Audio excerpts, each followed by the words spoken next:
I think the screen is clean. What do you guys think? Am I live? Do I have sound? Let me double check. Let me double check. Let's just see what's going on here. Ooh, why is there such a lag? Or is it just me? Let me see. No, okay, there we go. Okay, not so much of a lag. It's more lag on my end. How's everybody doing? 5 by 5, 25. 5 by 5 is 25. Let's see who's here and let's say hi to everybody here. Look at the mess. We're going to be dealing with a little bit of a mess tonight, but what the heck? That's what building is all about. Let's see if I can get on my chat here and see who's here. If I can scroll back up. There we are. So we have in the house.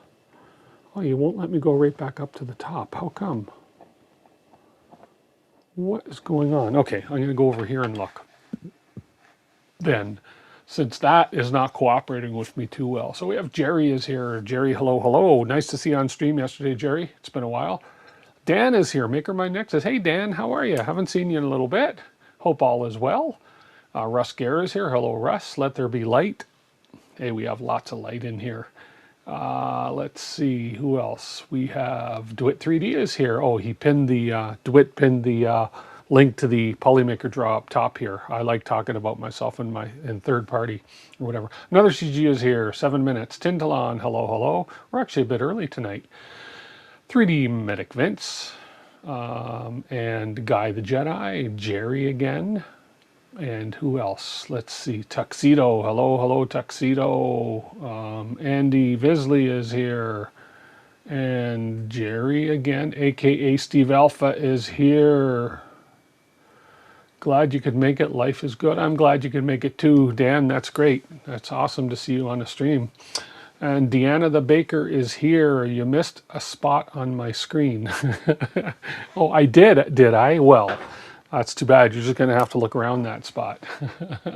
And James is here.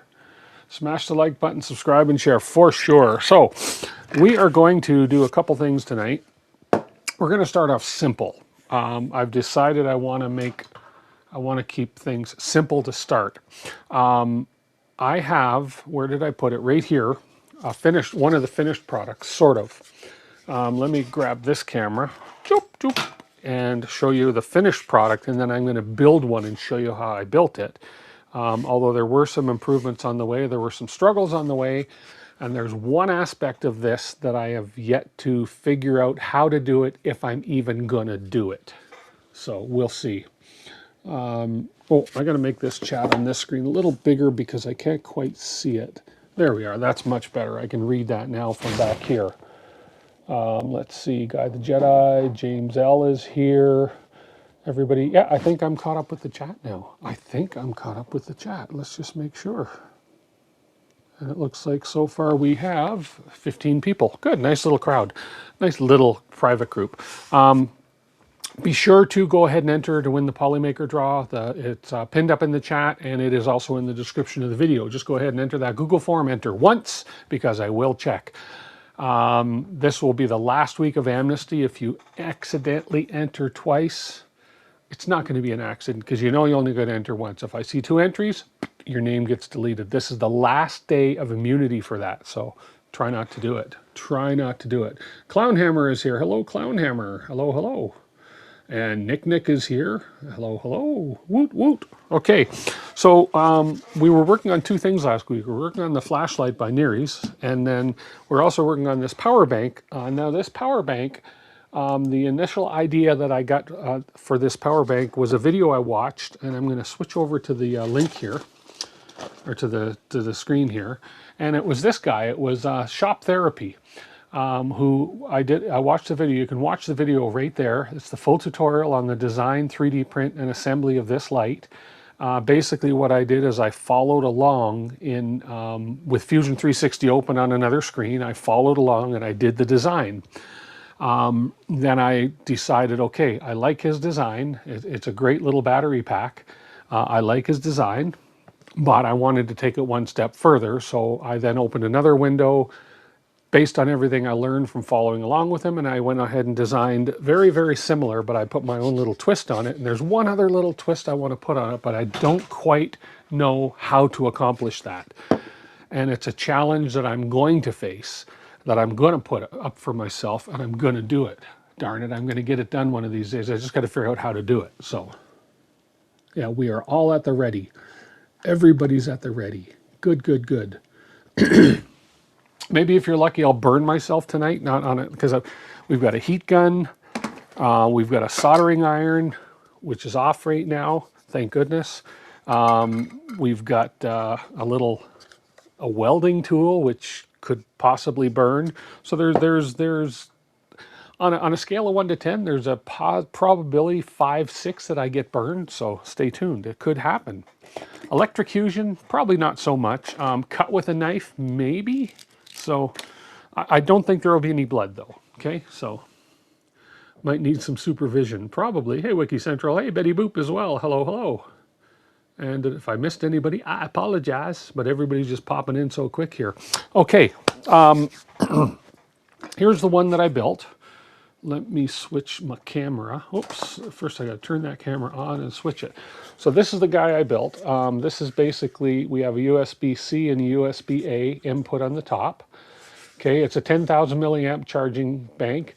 In this little window, which you can't see until I plug something in. If I plug something in, so this will be plugging in the charger to charge the charger.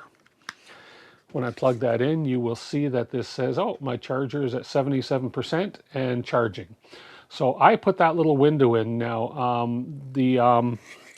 when I did the initial design, or when I watched the initial design from Shop Therapy, he did not have the boards. The boards that I got for this, which are these guys here, have that little digital display. Okay, he had these. Whoops! Come on, focus. Oh, if I go there, that's better. So he had these boards without the digital display. But I thought, well, when I have my phone plugged in or when I have this charging, I'd like to see what my capacity is at. So I decided to get the ones with the digital display. And so because of that, I kind of designed in this little window so that I could see, okay? Now the one thing, here's my challenge. I'll show you the design in a minute. I'll show you my Fusion 360 design in a minute and what I did to do that and how I'm trying to rectify this challenge I'm working on. But my challenge is, so on this little one with a display, there is a little button right there that you can push. And when you push that button, the display will light up and tell you the percentage of battery that is left in the pack. Okay. Now, anytime you plug a device in or plug the pack in to charge it, you're going to see that percentage. But if I just pick up a pack and say, okay, how much battery is left in it, I have no way to push that button. I tried with all my might to put a little button in there, and you think I could do it? My concept in my head seemed okay, but in reality, I wasn't able to do it. Can you please do the burn test on one of these and see how it goes up in smoke? Nick. Good thing I'm sitting down, and it's a good thing I can't reach through that camera and smack you. Why would you want me to do that? Hey, Raj D, how are you, sir? John is here too. Hello, hello. If I missed anybody, I apologize, but I'm just reading the chat as I go between speaking. So I'm going to show you the my design that I kind of thought might work, but ended up obviously not working. I don't know. I'm not an engineer. I'm not good at coming up with I can't picture a better way to do this. And it's not the end of the world if I don't have a button to check the power. I don't care. It's not a big deal.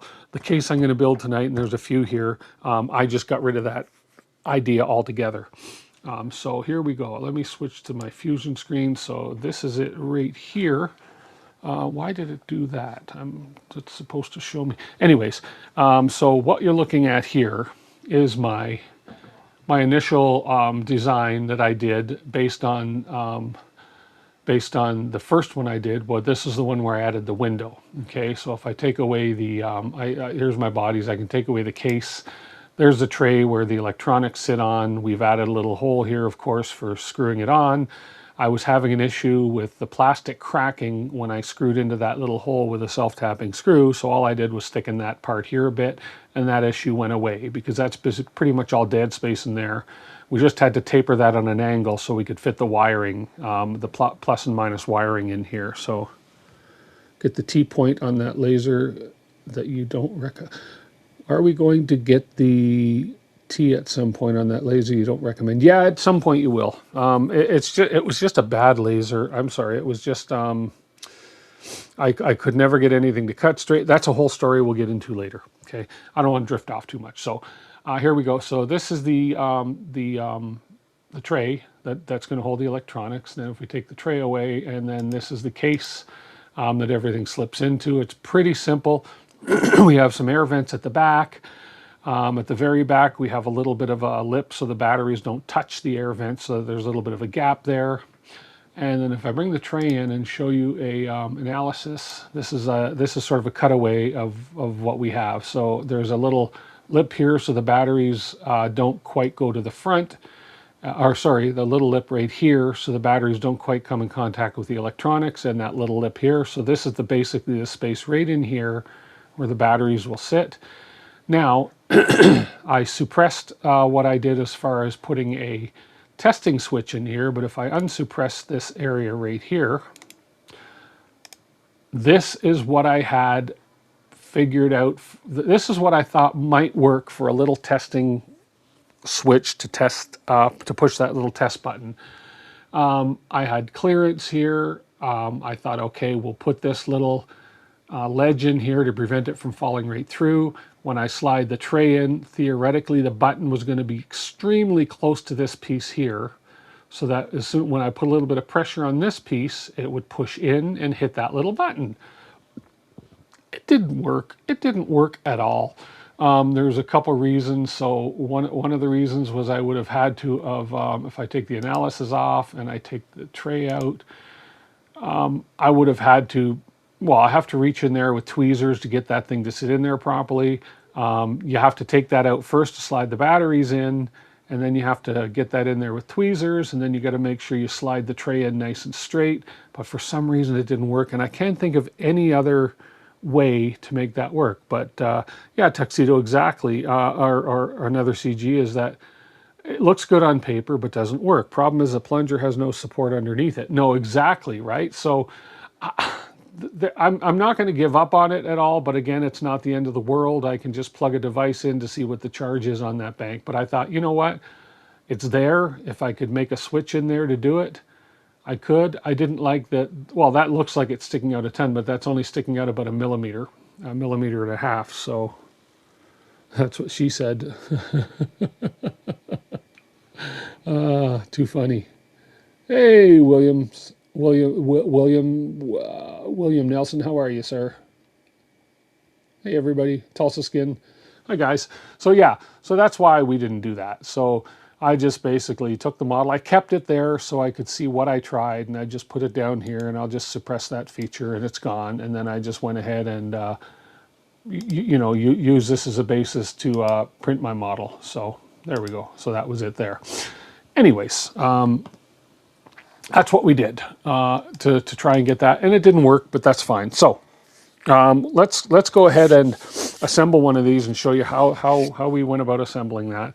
I'm going to redo this one. This one's got the little button on the side. It's kind of ugly, so I've printed, as you can see, a few different versions of the cases here. Let's see how many I've got here, because I have enough batteries to make, I think, 4 or 6 cases. We did these in a couple different filaments. This one's no good. This one's got the buttonhole, so I don't really want to use that one.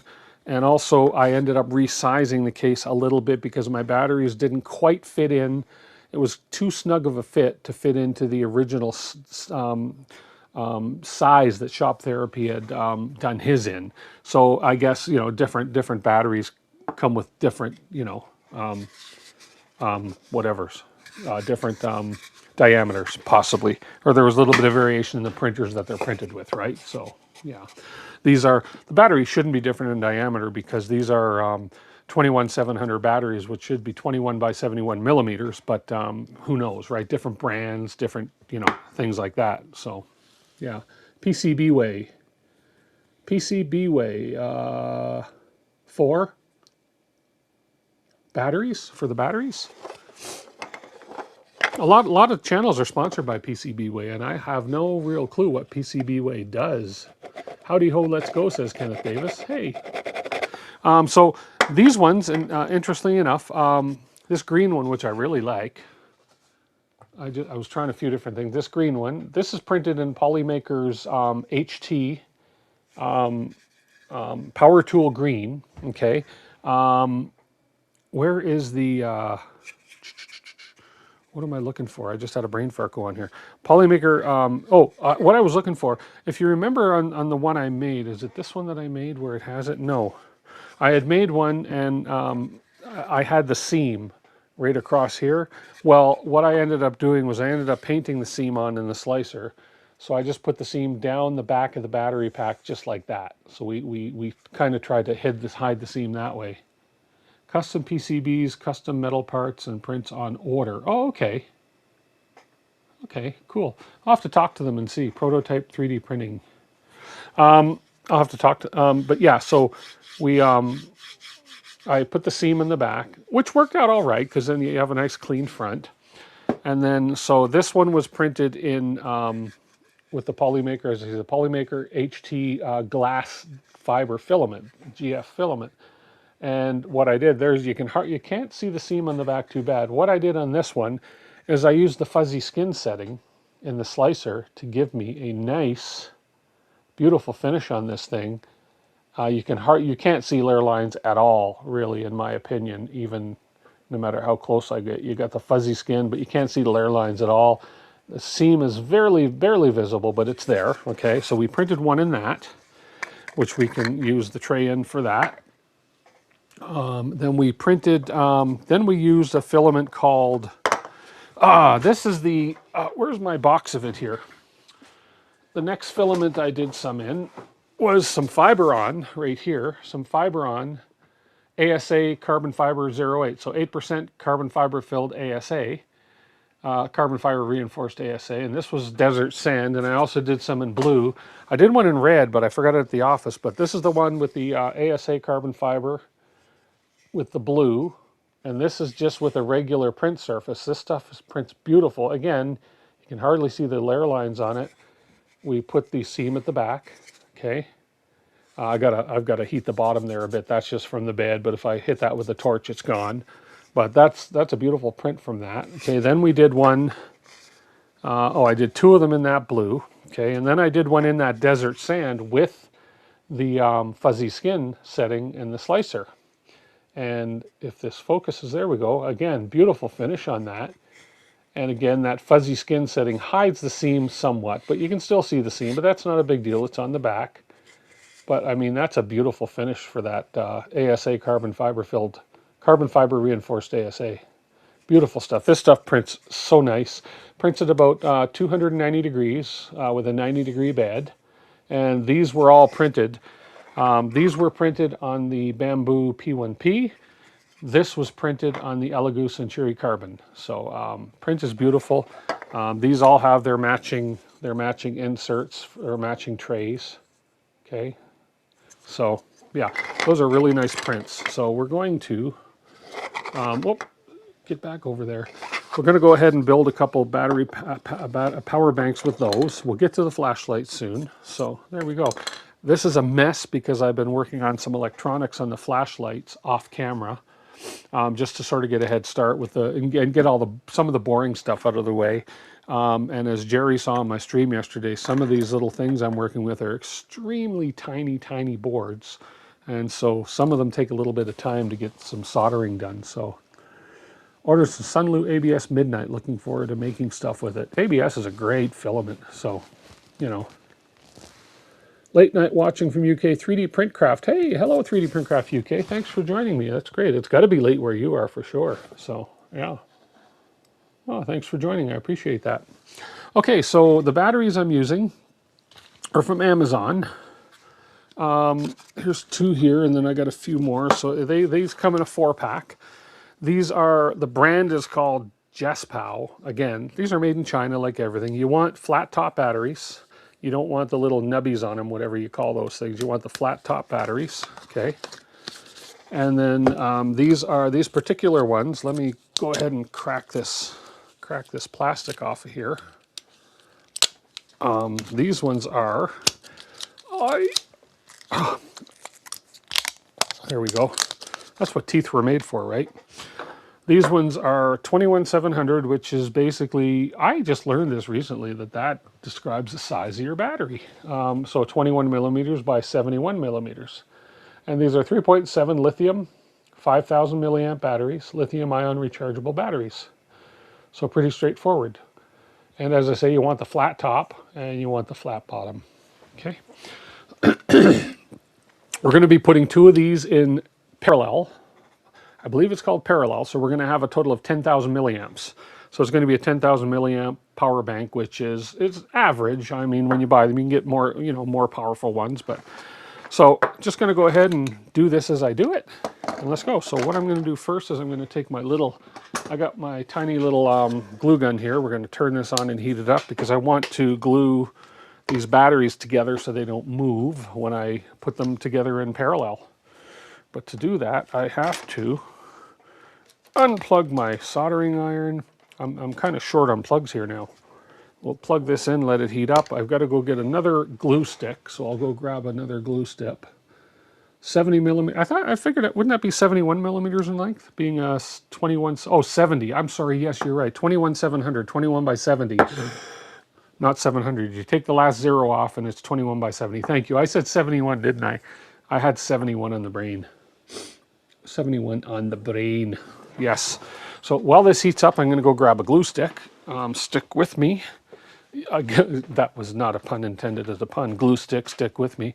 Where did I put my glue sticks? It's a big, massive box. I can't miss them. I should have grabbed one before the stream started, but things get away from you. And where did I put those glue sticks? Oh, I bet they're on the shelf over here. I'll bet. I might have enough in there. I might not need one, but it gets to the point, where you got to put another glue stick in to push the existing glue stick that's in there through. And I don't know where I put them. Okay. Well, oh, or are they on the shelf over there? Where are they? It's a big box. It's not easy to lose. Dun, dun, dun, dun. Just take a quick commercial break. Wipe your screens off while I'm looking for these things. Hang on a sec. Doom, doom, doom. Believe it or not, I've been reorganizing the studio so I can find things easier. Yes, that's the truth. I have been. And I put them, and I remember seeing them, and they're in a white box. It's a U-line box. Huh. Well, I guess I'm going to have to do with what I got in there for now, because I don't want to spend all my entire stream looking for these glue sticks. So, okay. It's a typical thing, right? It's a typical thing. You know what? They'll show up. I'll find them as soon as the stream is over. I'll find the box. That's okay. No big deal. Okay. Hello, everybody. Video working. He's off camera. His desk is starting to look more like your desk. Is it, CG? There we go. Okay. Just one more quick perusal. Okay, so anyways, I'm going to, let's see if I can, which camera might be better. Let's see if I can switch to this one, just like that. And I can put this little thing on here like that. And then I can put myself down here, up here, like that. Okay, so the glue gun is going to be hot now. We're going to get these batteries down. I'm going to hold them as close as I can to parallel with each other. And we're just going to get a little dab of glue in there. Like so. Whoa, I guess it didn't quite get enough glue in there. Got to get it right because I'm going to run out of glue stick pressure in a second here. Okay, let's get this right. I didn't put quite enough glue in there. There we go. That should do it. Let that dry a second. Whoa, Oh, that's hot. Ah, come on. Wasn't quite lined up. Okay, let's get these lined up properly. And don't move my hands. There we go. I should use a clamp to hold them, but this is more challenging. There. That felt better. There we go. And we'll put a dab on the other side. There we go. Okay, perfect. Turn the switch off on that glue gun. You need a jig. 3D print a glue pusher. There we go. So I just wanted to make sure that the batteries were nice and level on the top, level on the bottom. Okay.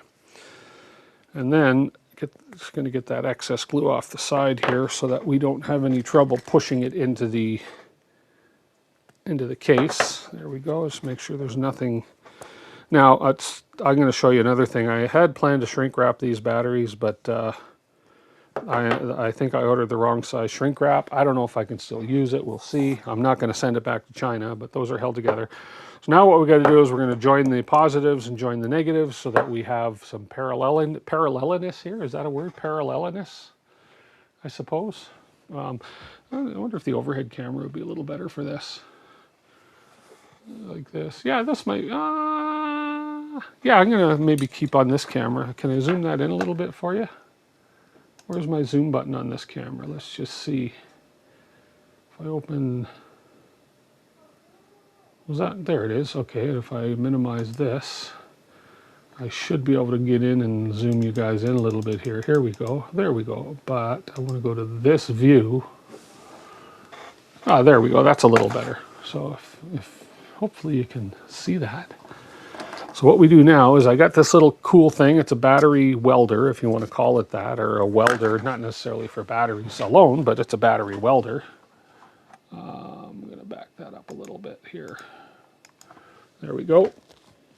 And somewhere in my mess here, I have the little strips that came with this. Let me just move this over here, and we have these little strips here. It's I don't know if this is nickel. I'm not 100% sure what this is. But basically what we're going to do is we're going to cut a strip of this off just wide enough to get these two batteries together. So probably about there. Let's just make sure that that is big enough. And it is. That's big enough to join those two. So we'll cut another piece because we're going to do the same in the bottom. About the same length. About like that. There we go. Now this tool, I don't have a lot of experience with. Having sleeves build flashbacks. Shrink wrap might make it too tight to go in the case. I did accommodate that for that a little bit. So now this tool, it's basically got up to 11 power settings. We have manual and auto. So I just kind of guessed, because the instructions are, trust me, the instructions are terrible. So we hold this button on the side, which is the power on button, and it's going to power up. So we're powered up, and right now we are on, let's see what level we're on. 1, 2, 3, 4, 5, 6, 7, 8, 9, 10. I was on power 10. Now the idea behind this is that you can just hold this here, touch it with the two probes. It's going to make a spark, and it's going to hopefully, just like that, put that on. We're going to go over here. You see the sparks fly? We're going to go touch it, just like that. And those two are done. So I'm just going to do a couple more to ensure it stays. Just like that. And, oh, right there. Just like that. Okay, and that's it.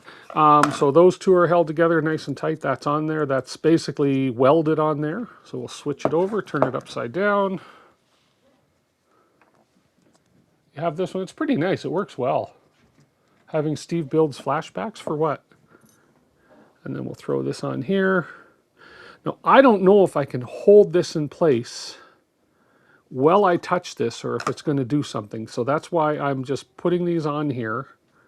like so, letting go, and then just welding them, because I don't know if I can actually hold it in place, if it's going to burn me, shock me, or whatever.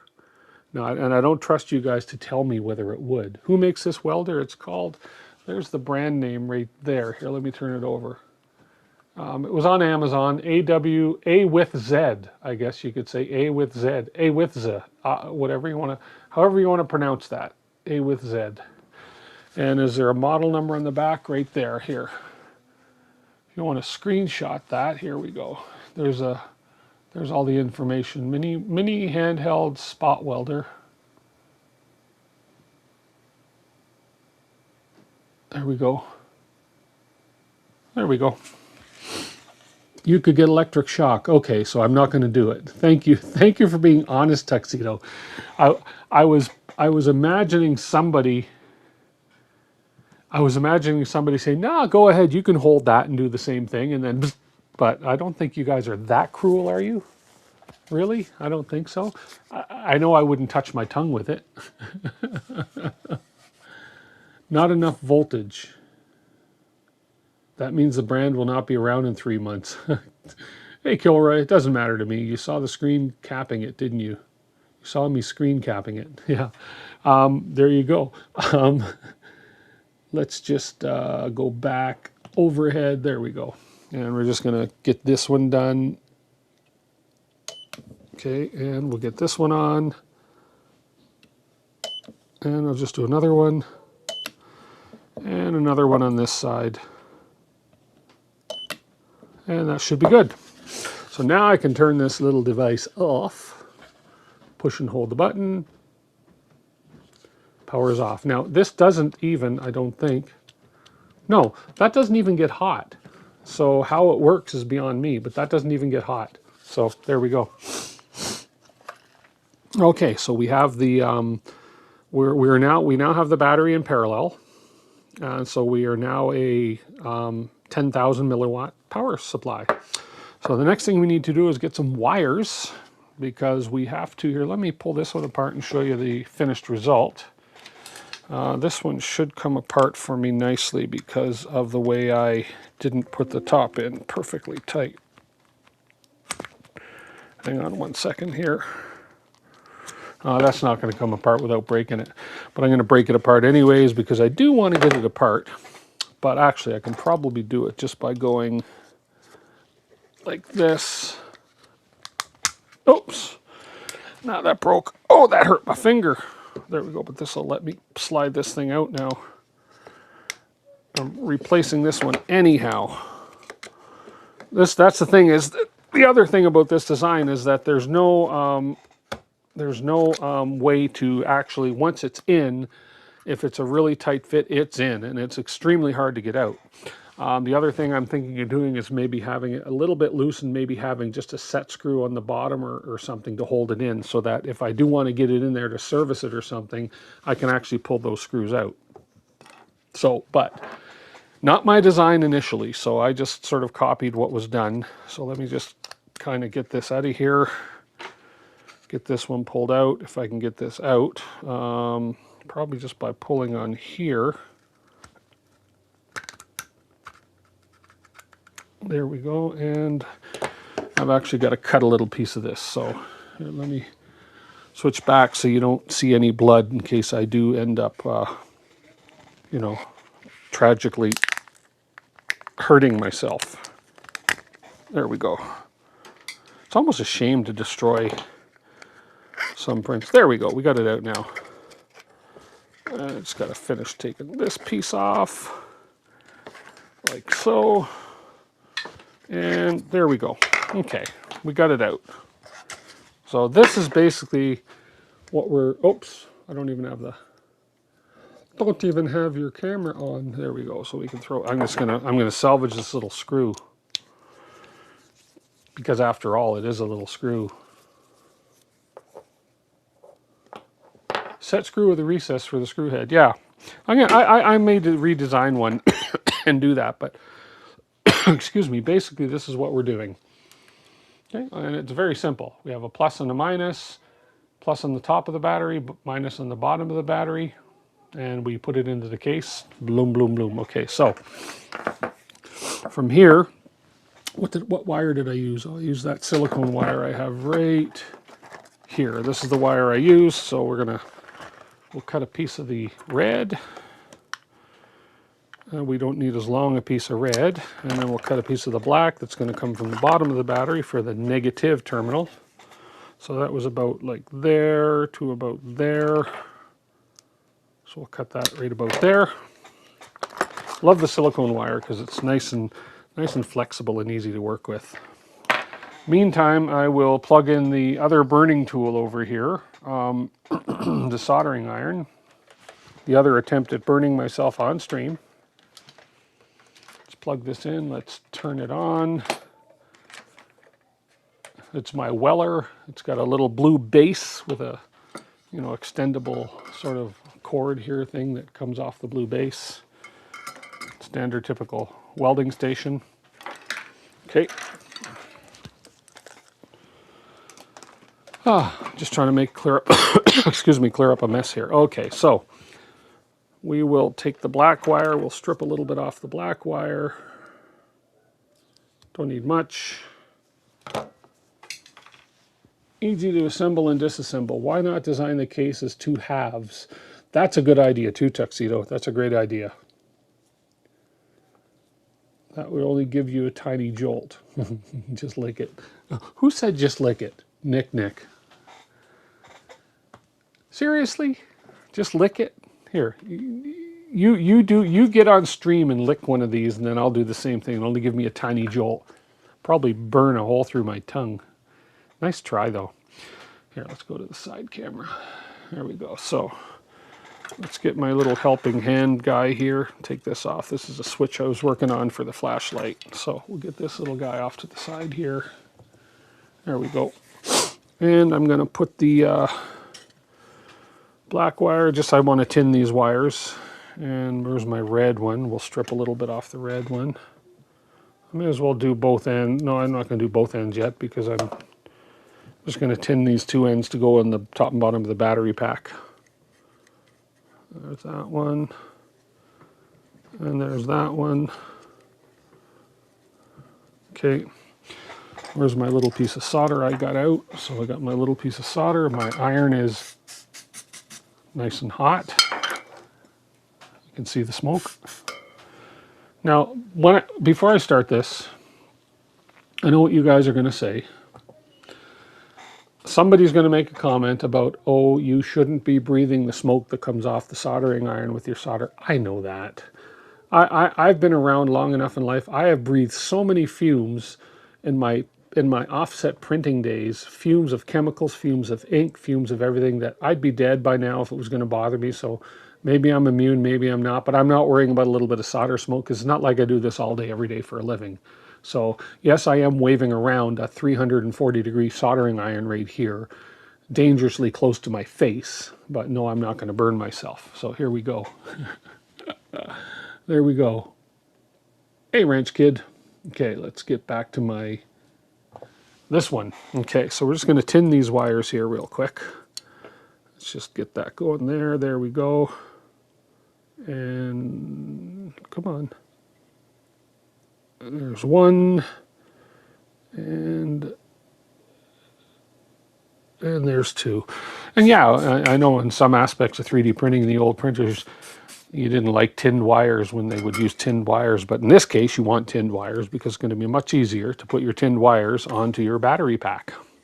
So we'll throw the battery pack down here. We'll stabilize it, and then basically all I'm going to do is the black one is I'm just going to solder the black wire into the middle of the battery pack here. This, whatever this stuff is that came with it, I don't know if it's copper, tin, this stuff here, its solder takes to it extremely easy. So we're just going to do this. We're going to put a little bit of solder on the tip of the iron, like this. We're going to put this down here. We're going to heat that all up, like so. And we're going to let that solder run onto that, like so. We're going to hold it nice and still. And there we go. That's on there good and solid. Whoops, that was on there good and solid. That's on there good and solid. Sure it is, Tim. Let me just not pull on it so hard. Come on. It's hard to keep it still. I actually should put the batteries in a clamp so I can actually put some more solder around it. Let's see if I can do that without this falling off. If I can just put a little bit more solder on it. There we go. Just a little bit more. There we go. That worked. It's always a comedy of errors, but that's on there. That's on there actually good and solid now. Oh, where's my blue snippers? There we go. I'm just going to snip that little tip of solder off there. Like that. There we go. That's on there good and tight now. I can definitely hold that by the wire. Now that wire is going to run up the side like so, but we're going to put the red one on next. This one I'm just going to kind of have my helping hands helping me here, just to kind of hold this thing up because the black wire is kind of making it a little wobbly. There we go. Let's see what people are saying. Stand by.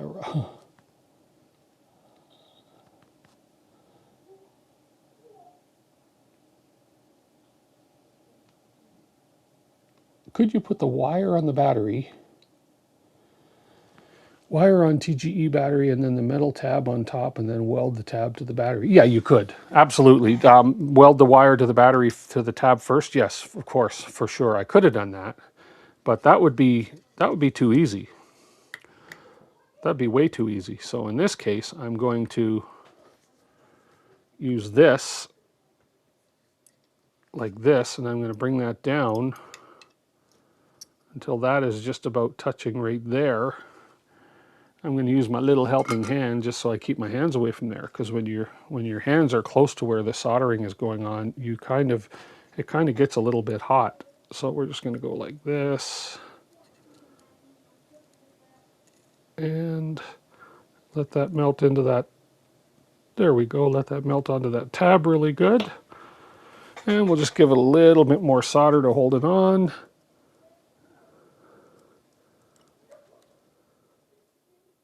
There we go. That should be good. And there we go. So you see we have a nice clean joint there.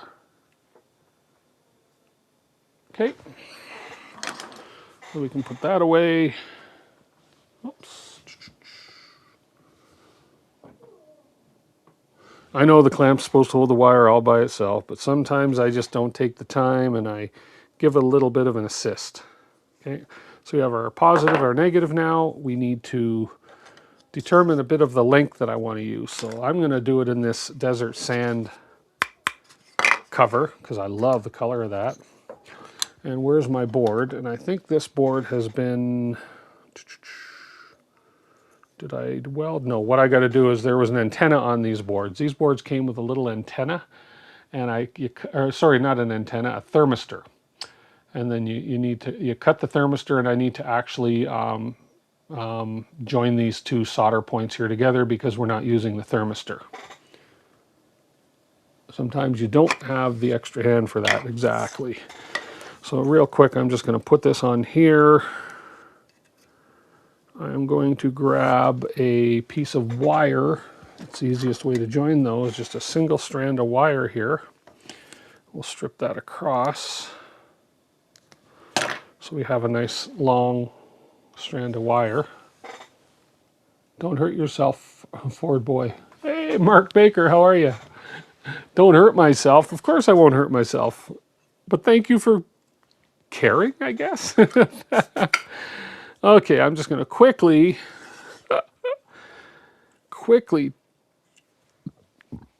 tin this wire. This little piece of wire, tiny little piece of wire. It's very quick to tin. Come on, just like so. Doesn't take much. There we go. Then we're just going to take this and we're going to solder this. Let me get some solder on the tip, and we're just going to join these two little joints here where the thermostat was. just like so. There we go, pretty easy. And then we just take this and we just snip this off here like that. And I believe it's not the cleanest, but basically I have just basically joined those two terminals together where the thermistor went on. So we have to join those two so this thing will work. There we go. Okay, now we determine, let's determine the length. So this guy goes in the carrier like so, sits in there, and then then we have the little gap here that where we screw in that little M2 self-tapping screw that holds the board in place on the carrier, on the tray. But what I want to determine here is when the batteries are in the case, see that went in actually quite nicely. So there is room for shrink wrapping. When the batteries are in the case, the black wire is actually probably a perfect length here. Red wire, because I want to have a little bit of room out here, and then the wires will push in accordingly. So I'm going to go right about there with the red,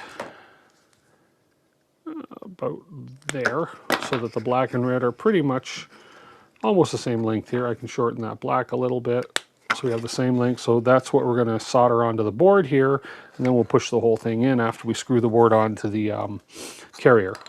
Makes sense, right? Right. Solder the wire to the tab first and zap the tab to the battery. Kakafu. That's a great idea. You know what? I will do that for the next ones.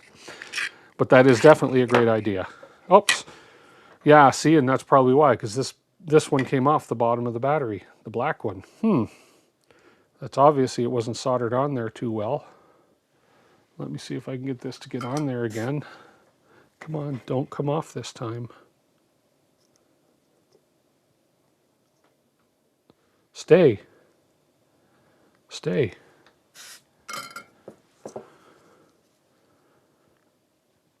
Yeah, that's better. That's better. Okay. So now we're going to take this little guy. I don't even remember what these things are called. It's like a voltage regulator or something here. This prevents overcharge.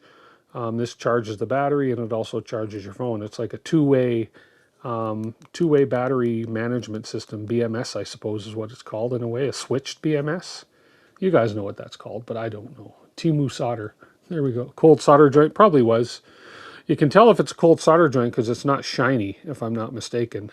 Or is a shiny joint a cold solder joint? But these both seem to be nice and snug now. Okay, so let's start by stripping a little bit off the black and red here. Don't need much.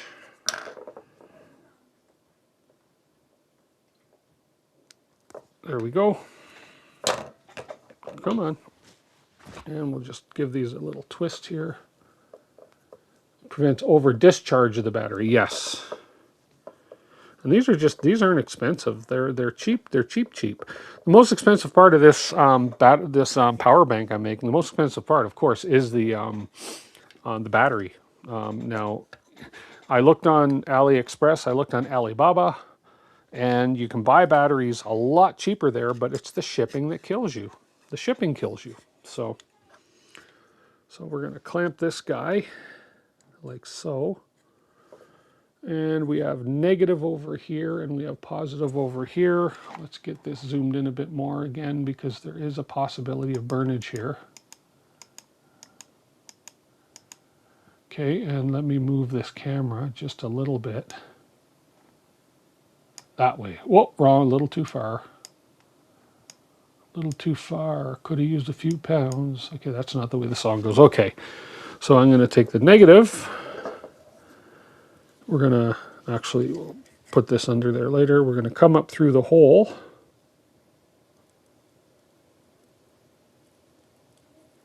Like so. Actually, this wire is just big enough to actually fit through the hole in this board. So any wire, any thicker, and it wouldn't have, it's still not going to work here. Come on. Any thicker and it wouldn't have fit through these holes. This is very, very close anyways as it is. This might not work. I may have to just solder them on top. Whoops. Just takes patience. Big hands don't help. There it is. There we go. We're through now. So we're going to hold the board with one. And so that wire doesn't come out. We're going to try and get in here with the other and hold the wire in. Ah, see, that just pulled the wire out. Dang! Dang!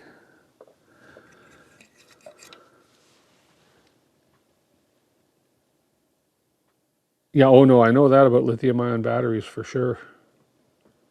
They're very sensitive to discharge. Okay. I don't like the way that's flaying on the end. Actually, if I cut a little bit, I don't need... this wire is almost a little too thick. I did it what I did last time, and I may end up doing this time, I just soldered it to the top of the board. I didn't bother going through the hole. But I thought I'd try it this time and see. And no, that's flaying too much. So I'm just going to quickly tin the red and black wire, and we're just gonna solder it to the surface of the board, which is fine. Either way works. So we'll just quickly tin these. Here we go.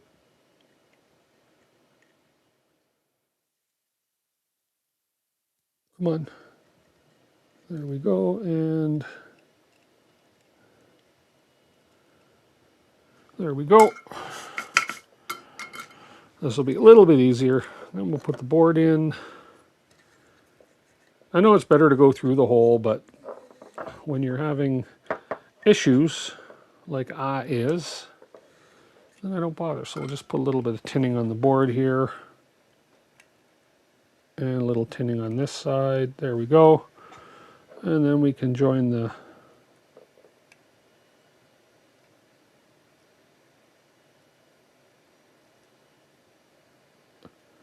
that one and the positive.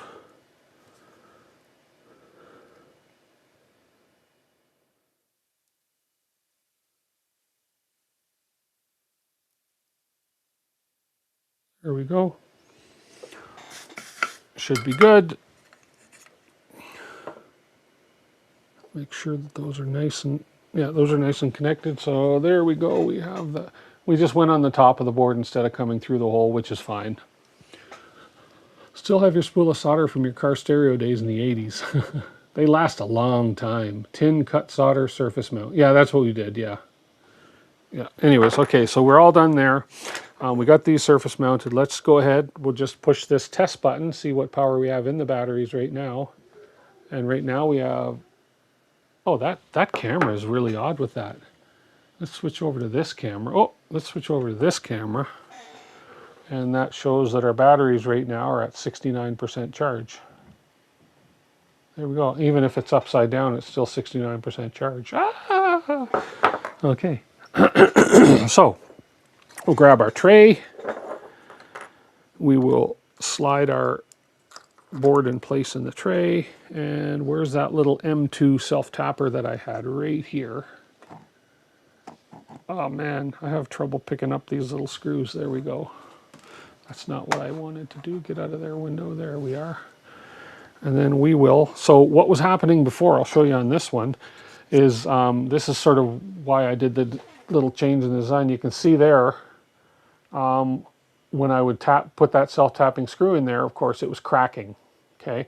So two things I did. I increased the size of the hole by 0.3 millimeters, and I also took the plastic out another 2 millimeters towards the end of the tray. So now, watch this crack, and I'll just be, anyways. Now now with confidence, I feel with confidence, I can take this and screw it into the tray with confidence without it cracking. Let's see. Yeah, it's working. It's not cracking. So we'll just screw that in like so. There we go. And then that just basically, right, oh, come on, right in there. That held the, you can see that little screw in between the wires, held that in beautifully, didn't crack or anything like that. So melt a threaded insert into it. No, it's too small. I guess I could, but for the size of the hole and the area I made it, and I couldn't make that, I couldn't make the, I can't make this piece any wider because I needed room. Well, I guess I didn't need room for the, because I soldered on top of the board instead of up through it. I could have made that piece wider and put a threaded insert in it because I soldered on top of the board, whereas initially I was leaving room for the wires to go under and up through the holes. So I guess I could have done it either way. Okay, so initially, and I either ordered the wrong stuff or they sent me the wrong size, but this is the shrink wrap for the batteries, okay? And it's a long piece. I mean, and it was what, I think $3-4? So this is the shrink wrap for the batteries, and that's how much you get. So you could go forever, but it was supposed to be like half of the width of this. I mean, how freaking big does the battery, well, this would probably fit, but they're already shrink wrapped. That's big enough for this battery. But anyways, so I don't think there's a way to get this to work with this. Did you get your Ego battery going? No, not yet. I'm still going to look into that. It's sitting right there. That's a side project that I've got to do one day when I have a bit of time and some patience. Just to, there's YouTube videos on how you can get those going by, you know, doing a trickle charge on them and so forth. So I'm going to just see something on this material. Let me cut a piece of this off. I don't think this is doable because of the nature of shrink wrap. But I wonder if I can cheat this. Did you buy stuff from Battery Hookup? No, the stuff I got, most of the stuff you see on here is AliExpress. See, this is supposed to be able to take these batteries and shrink wrap them in here. I suppose I could do that just on the outside and just not close the top and bottom. Let's try that and see. Let's try it and see. So if I cut that, no, I guess I couldn't do that because, yeah, no, it's way too big. I couldn't do that because if I had perhaps a heat sealing machine I could actually seal this with. I wonder if the soldering iron would seal. Let's do an experiment. Because I didn't bother ordering any more of this because I thought I'll just not use it. Let's do an experiment. Can a soldering iron, if I run it across this really quick, would it kind of seal? Oh, kind of does actually. Kind of seals that together. If I go really like this, boom. It's like a heat sealing machine, right? And then if I go like this, nah, not really, not really. No. Will a food vacuum sealer seal it? Possibly. How about super gluing custom printed hat on the button and model an opening in the casing in the right spot? That's not a bad idea too. I'm going to look into all these ideas because the button, when it's in the case, is, there's a lot of good ideas. The button when it's in the case is right up here. I can reach the button from here and push it.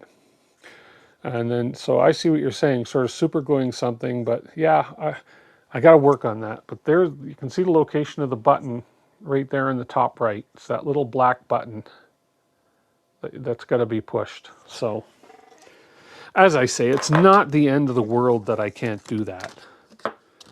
So, yeah, so I don't think if I did that, if I did this, there's no way for me to actually join these ends. I don't have a food sealer here. I do have a heat shrink sealer at the office, but nothing here. I don't think if I were to run the soldering iron along that, I think it's going to melt. Let's just see. Yeah.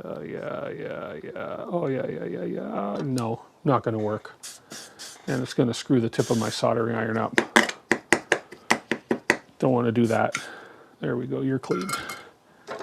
Yeah, no, it's not really going to work. Okay, that's not a big deal. I could actually just wrap these once I get the correct material in. I can just order something when I'm ordering something else. So, shrink wrap is measured in flat width before it is shrunk. It's a good rule. Buy the flat width about 1.5 times a string wrapped around an object length. Oh, there we go. Model a slot in the case so that the printed button can stick out. Oh, I see what you're saying. Okay. Oh, so you're saying glue a little stick type thing to this so that, but then that would be hard because the way this goes in this particular case, now that the case is done, I don't need to wrap the battery. It's not like they're getting hot or anything, but the batteries slide in now, okay? And then the sled slides in and it friction fits into the front like so. And it's a very tight friction fit.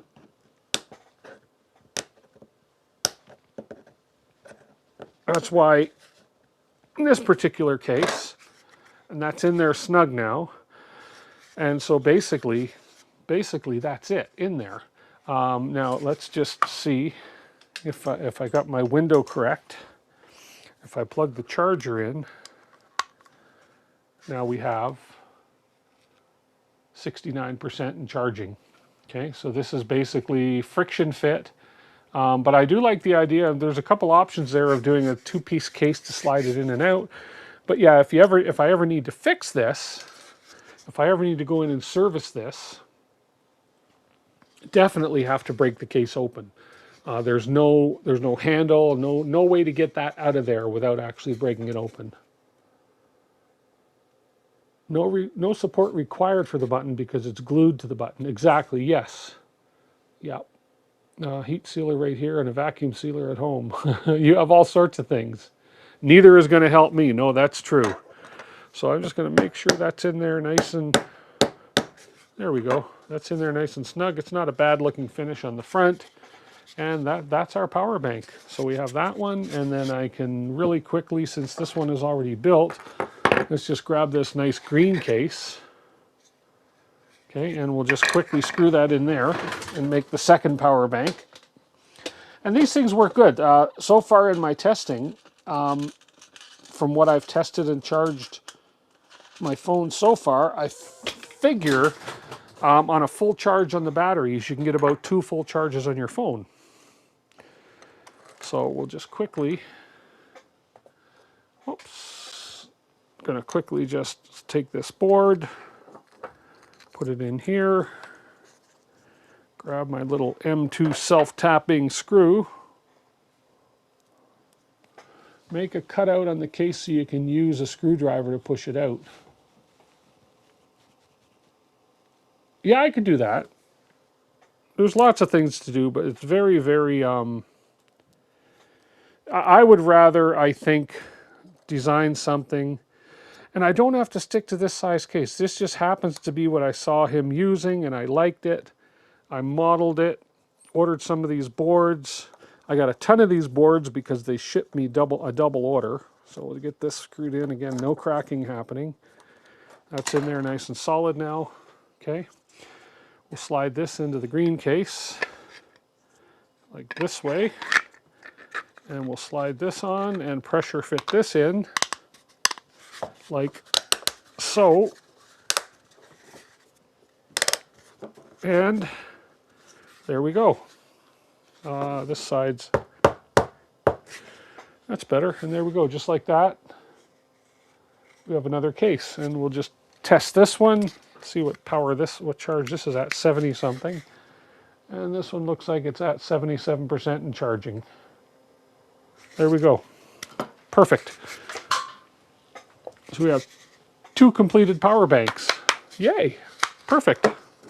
So they're great. And as I say, the most costly part of these is the batteries. Now, yeah, you can buy 10,000 milliamp, 10,000 milliamp portable charger on Amazon for 25, 30 bucks now. Something like that. These ones here cost, the batteries are $7.50 each, so 15. I'm speaking Canadian dollars here. $15 plus the boards. Is this them? No, I got a bunch more of those little boards somewhere. But they're like, I would say, let's just call them 50 cents each for the little boards. So you're under $20, including plastic, because there's only maybe what, $1 in plastic when you're printing these things, depending on what you print them out. The filament I use is a little more expensive, especially the ASA carbon fiber filled ASA. So, but these things look and feel great, and the satisfaction of making your own, can't go wrong. And with these cheap ones you buy on Amazon, once they're dead or they discharge or they're broken, they're done. These ones, you have a problem with one of the batteries or both the batteries, you're bored, break it open, or we'll try and figure out a case that we can screw it open and just fix it. Just fix it yourself. I like that. Where did the batteries come from? These batteries came from Amazon. I'll show you these close up. These are I bought these on Amazon.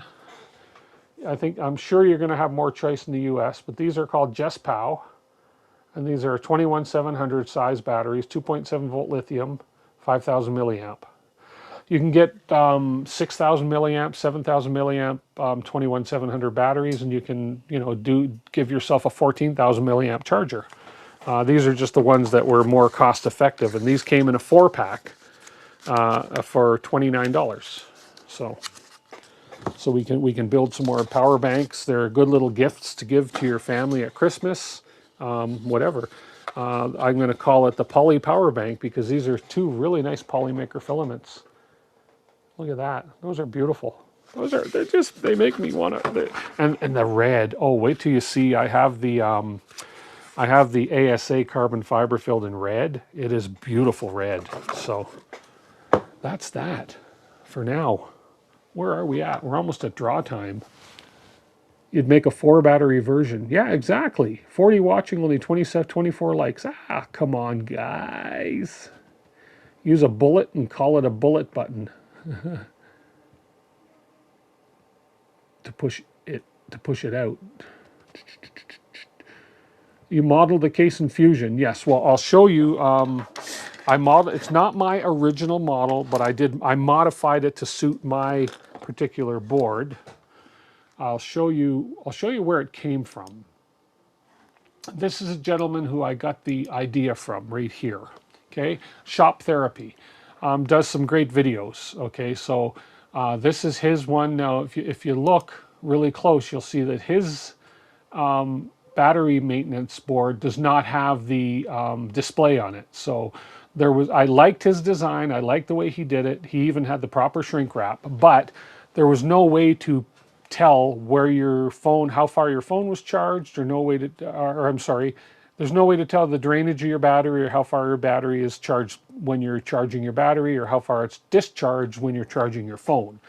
So I wanted that display so that I could tell how much charge is left in the charger, and is it worth plugging my phone in, and is my phone actually charging if I leave it and walk away and the battery's dead. So that's where I got the idea from. He does have a complete video here where he walks through the tutorial of the design in Fusion. Okay, so I basically followed along to his design, and then I went in Fusion, and then I said, okay, but I want to add a window to mine. So I went into Fusion, and I again followed his design. You can see the steps across the bottom as far as oh, hang on, let me get rid of this. So you can see it's not a lot of steps. Okay, if you look across the bottom, it's not a ton of steps, but that's all the steps that were involved in the design. This little bit at the end, okay, so it's 2 pieces. So you have your tray, your case, your empty case, and of course you have your tray where your electronics go into. So yeah, you could do a 4-battery version of this easy. Just model your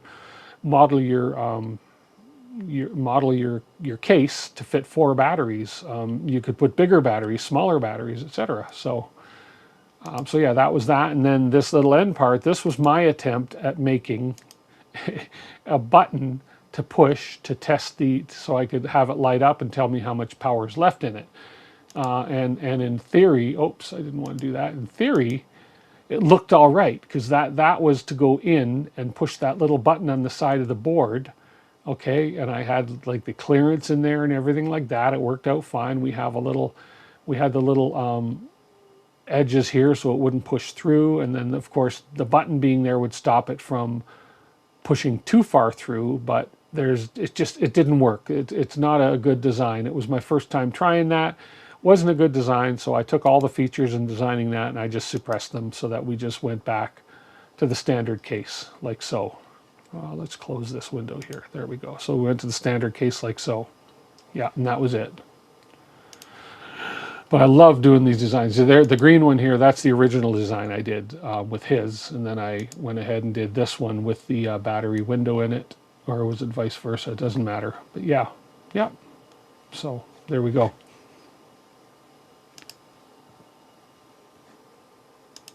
Yeah. I haven't mentioned it again, but there is a link at the top of the chat, pinned to the top of the chat, and in the description of the video if you want to go ahead and enter to win some Polymaker Filament tonight. You might want to buy yourself some of this amazing, this ASA carbon fiber. It's great stuff. You need an enclosure for it, but you can do it on any of the printers because the nozzle temperature is only 290 for it and 90-degree bed. And this green one is the Polymaker HT glass fiber PLA. It's beautiful filament, and I did the whatchamacallit skin. Oh man, I'm having a rough time here. But I did the oh, you guys know what I mean. I roughed the skin up in the slicer. Anyways, whatever it's called, that skin thing. Fuzzy skin. Fuzzy skin works good. Yeah. If you replace the hole with a slot that goes all the way to the front of the case and glue a printed hat on the button, you'd be all set. I can't picture that. I can't picture that. I can't picture that, but I'm trying to picture it. Peach fuzz. Peach fuzz works too. If you glue a hole, if you replace the hole with a slot that goes all the way to the front of the case. Interesting. I'll have to look at that. Hey, Chris Neres is here. How are you? He did the mwahahaha. Okay, well, since Chris is here, I mean, perfect timing because we are going to look at this flashlight now. Now that we have these two little power banks built, and I am going to be building your larger power bank too, Chris. But these were first on the list. These things worked out great. So these are cute. They're small. You can put them in your pocket, put them in your purse, etc., etc. We're going to be doing a couple more, but I think I'm going to maybe look at redesigning the case so that top part can come in and out easier, and that possibly a two-part case. We'll see about it, and then we'll look at the possibility of how we can maybe make that that button work better. I'm just not good at designing or coming up in my head with the ideas for those little buttons. But that's not up my alley, but you never know. I might find something in my sleep. You printed a bunch of parts for the drivetrain of your RC car with PC carbon fiber. Love this stuff, really tough. Absolutely. Absolutely, Deanna the Baker, that is true. What's Tulsa Skin saying? Flogging is optional, but as you said earlier, there is nothing wrong with a little pain. Nothing wrong with a little pain. Okay, so what I've done on the light was off screen, sort of. So we have the batteries. We have the batteries connected. We have the batteries connected to the BMS board. Let me just grab this other camera. So what I did here was we connected it. I think this is the BMS board. Let's just make sure. Yeah, we have the BMS. And I basically have the BMS in and the BMS out cables connected, and I shrink wrapped. I made sure to keep the MOSFETs open, and we shrink wrapped the end of the BMS where the connectors, where the wires were connected to it. Okay, so this is that's that part. Okay, and then next we have to, and I think Chris did clear up some confusion as far as some of the connections last week for me, so that was great. The next thing that I have been working on is the switch, which is right here. So we've got, I've soldered my two wires to the switch. Let's just see what's going on here. Looks fantastic. Now just run those wires and switch to the junction of the PD trigger. Yes, well, that's the fun part. This took me forever. So I think what I'm going to do, and we discussed this in brief on your stream on Wednesday, is I think what I'm going to do is I'm going to forego the little LED driver boards for the front two and let them just go full power, because we do have the heat sinks, okay? I think I will use the LED driver board though for the side ones so that we don't overheat and cause a problem with the plastic. So, but I ended up, I've got this all wired up the way that we had talked about. So if we look here, we've jumped across these two pins with the red, and then we have the negative coming in and the negative going out and the red going out to these are going to go out to the, oh, these are going into the PD trigger. So there's just so many wires, so many wires. Am I trying to blind people? Yes, exactly. Oh, you're getting the Elegoo Century Carbon too. Nice. Nice. Okay, so let's get back. So now what I want to do, I'm just trying to think of this, and it's just really, I need to think. I need to think. So we have our switch, we have our LED driver for the side LED, and then we have, where is it? Where is it? Where is my, it's here somewhere, trust, right there. We have our PD trigger, okay? So now what I need to do is I need to, and I'm using these little, whatever these little connector things are called again, to connect these things up. Now go from the PD trigger to the switch, from the switch to the driver, and the driver to the LED. Yeah, okay, but we got to bring the BMS into the trigger, BMS into the PD trigger, and we got to have the BMS coming in both sides of the PD trigger, and then we have to have the PD trigger going out to the switch center. So here's the switch center. So on the PD trigger, I need to grab another one of these, which is this one right here. So this is going to go from the PD to the switch. So let me just, I have to visualize this stuff. PD to the switch. And these are going to share the ports on the PD trigger with the BMS is going into the PD trigger as well. Okay. And then I have to go from the switch and go from the LEDs out from the switch. So that should be pretty simple. Okay, so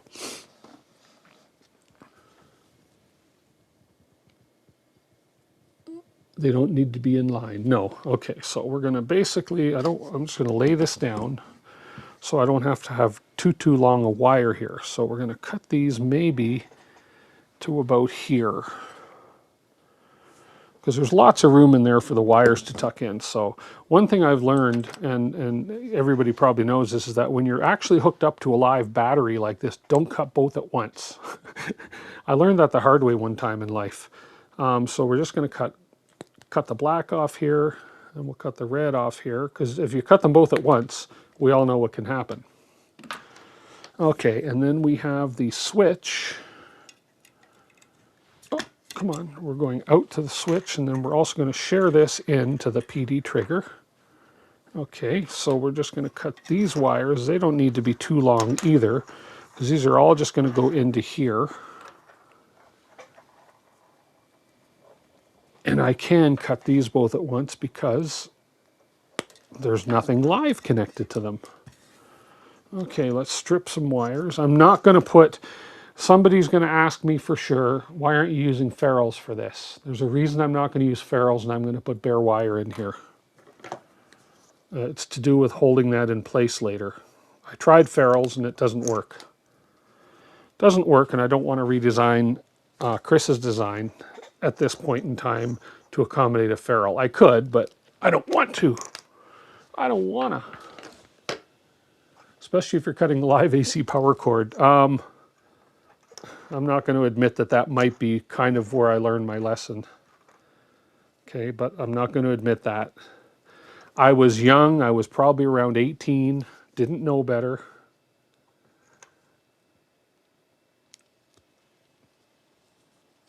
We're running 3 volts and a few watts. Ferrules aren't going to do much. No, ferrules just get in the way in this case.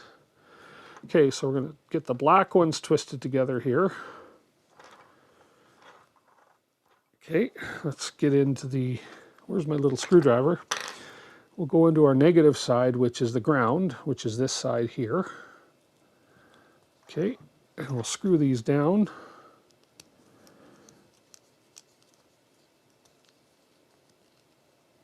Like so. Nice and snug. Both wires are in there good, no wires exposed.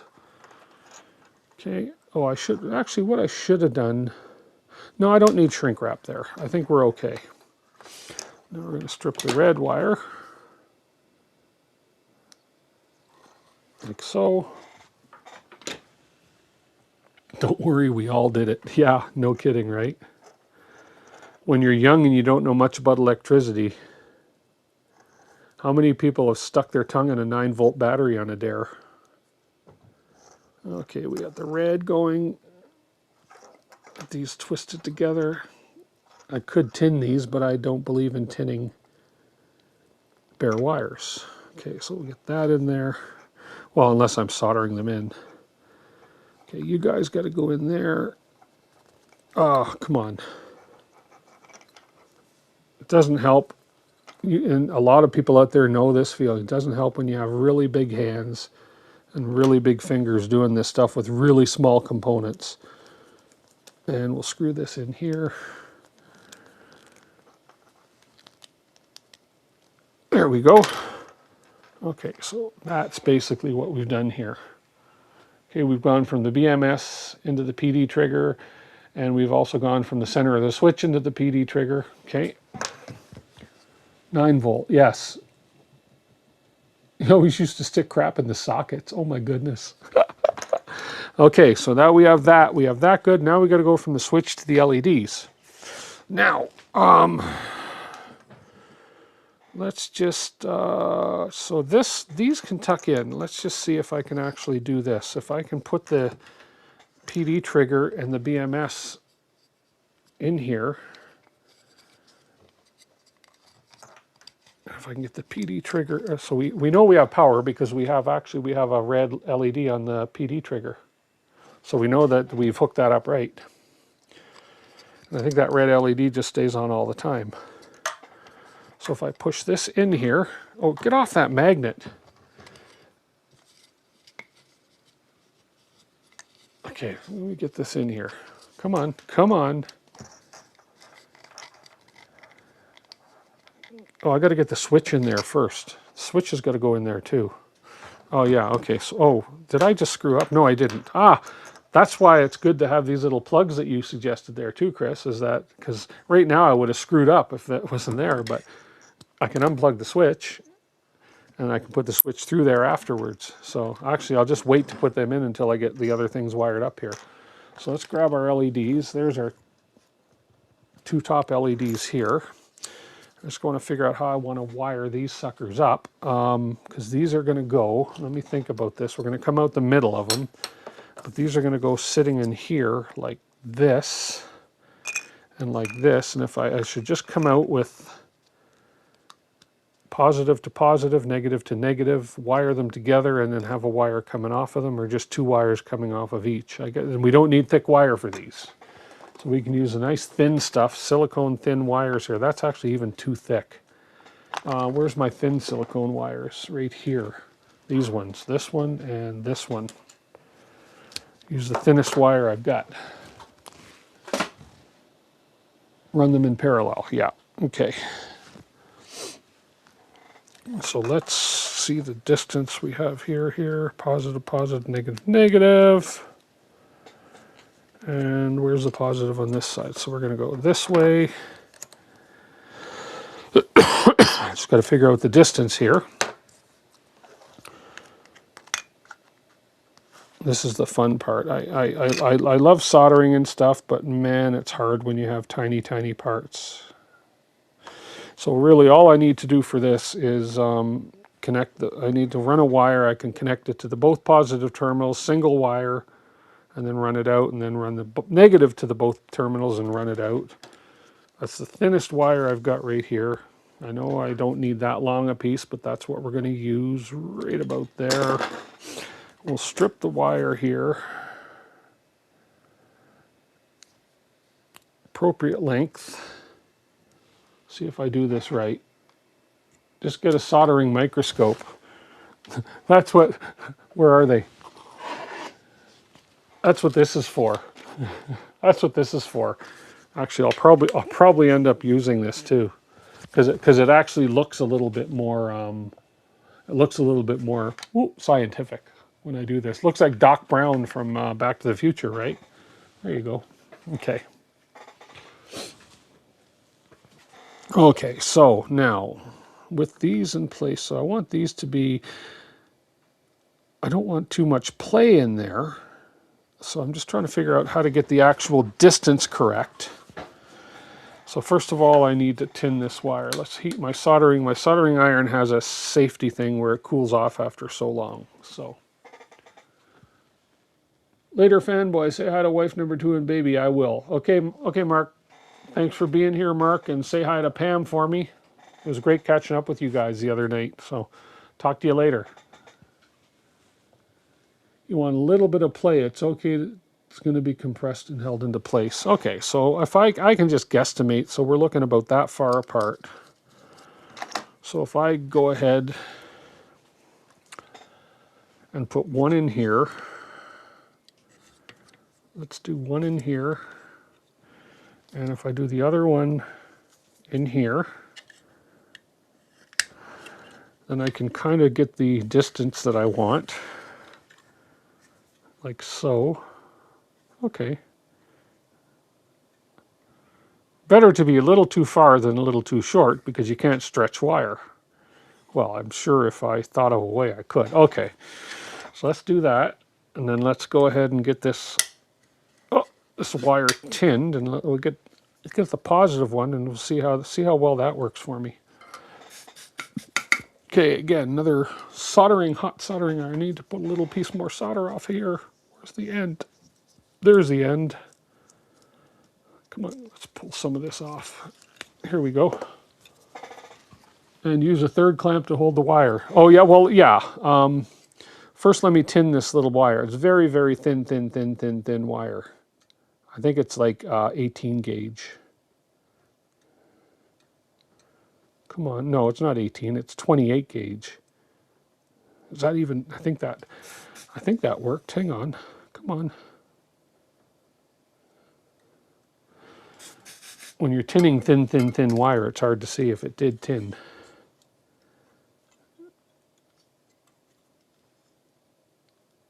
So actually, you're right. So if I take the third clamp, and I actually go like this, I can clamp that onto there like that.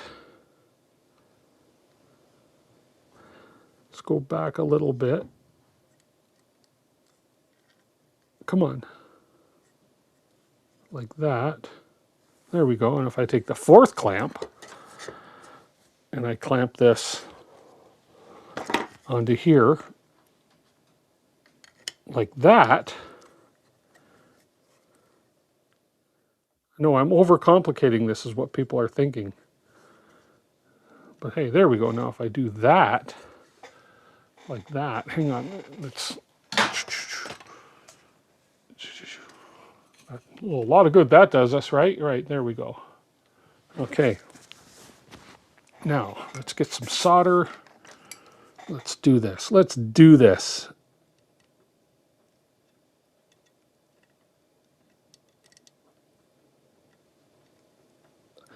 There's one. Okay, and then here comes the second one.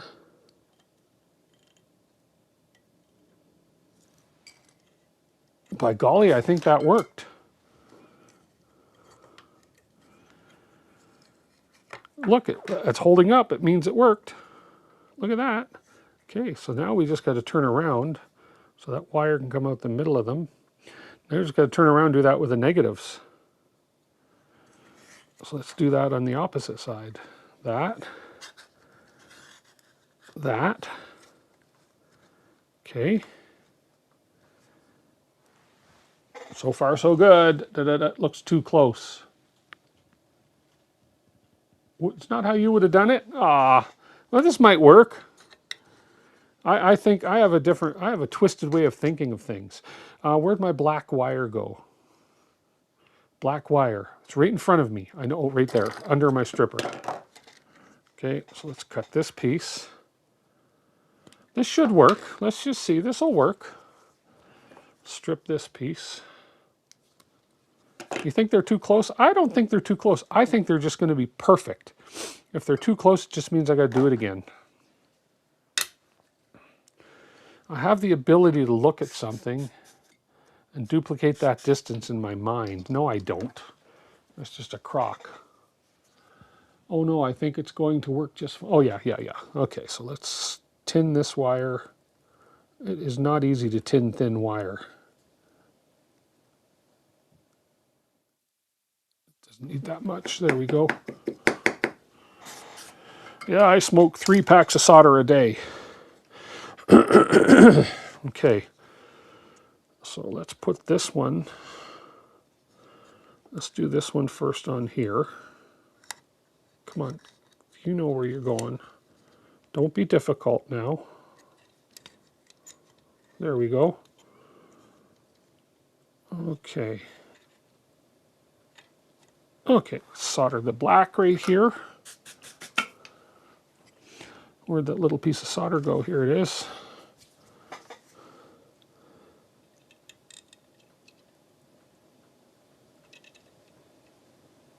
That should work, and that's a little too long on that end, so right about there. And we'll nip that tip off after. There we go. Okay. So there it is from the top. Oh, this one didn't quite hit the board. Okay, so we got to redo that first one here.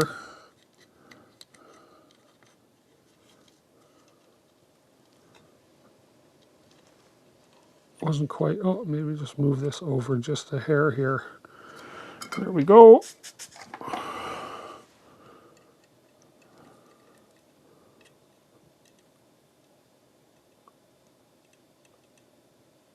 Oh, we're not even close. There we go. I think that did it. Just make sure. Yeah, there we go. That did it.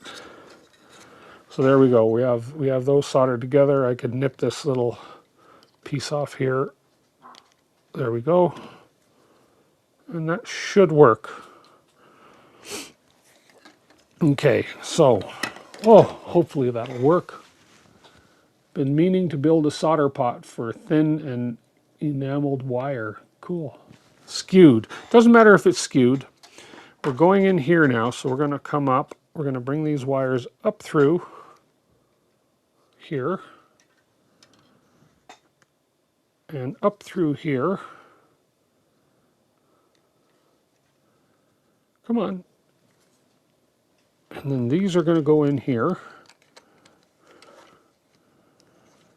Let's just make sure we're in the right spot. Oh, they are too close together. Who told me they were too close together? And I said, no, they're not. They are too close together. Damn! I thought for sure I had it.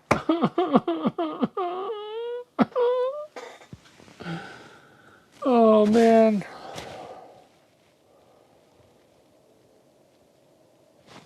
Okay, another CG. You're the one that told me. Okay, no big deal. You know, that just means, you know, you have every right to say I told you so. You have every right. But it doesn't mean, so for now, we're just going to go snippety snip, snippety snip. We're going to put those aside for now. We're going to take 2 different ones. There we go. And we'll just start over with a couple different ones here. For the sake of not wasting too much time. Just keep, oh, another CG, that's a great idea. Oh, okay. Why didn't I think of that? Because I'm an idiot. No, I'm not. Why didn't I think of that? So we put them in place. What a good idea. And put them in place. So they're in place. Okay, and then, what a great idea. Why didn't I think of that? Because you know what? Because sometimes you get so narrowly focused on something and you just don't think,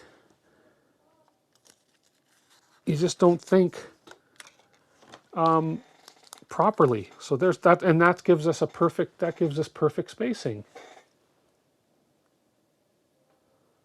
I mean, why not use the ones I just soldered and resolder? Oh, I will. It's just easy. I'm going to be making a few of these lights, so trust me, I'll use them. And for the sake of just keeping my sanity, I just decided to just use. I've got a lot of them. I bought, I think, 20 of them. So I just decided to use these ones because I want to start fresh. Piece of tape on the front to hold them in place. Look at that. That's a smart idea. Okay. Smart idea.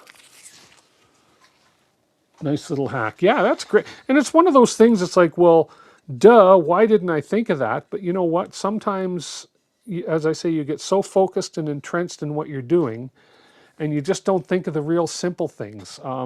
And it's part of live streaming. It's like if I wasn't streaming and I was sitting here doing this, I might have thought of that. But because I'm live streaming and I'm trying to get things done for you guys without taking too much time in doing them, it's like, okay, let's just get this done. We'll get at it and get going. So yeah, you get too hyper-focused on something and you overlook the obvious sometimes. So yeah. Okay, so this is going to work better. So here we go, here. And then we have red on positive. Okay, so we'll do this. So now we have the spacing right for sure. Okay, and let's just go ahead and do the same thing here. Come on. And we'll clamp this on here. This seemed to work okay the other time, but just make sure the tape is not separating here like that. We want to make sure that stays perfectly spaced apart where it should be. We're going to put a little bend in that. Bring you forward, and we'll get the first one on. Oh, I didn't tin the wire, but I might not have to.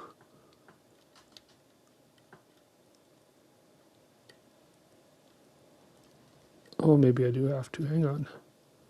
There we go. There's one. Okay. Make sure we are spread apart. There we are. Okay, we are spread apart, so this should be pretty simple here. Good evening, Klondike. Little plasta dip to those clamps. Plasta dip.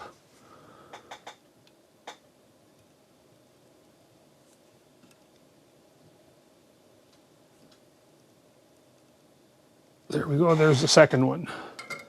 Okay, make sure that that is good. We'll snip that little tip off.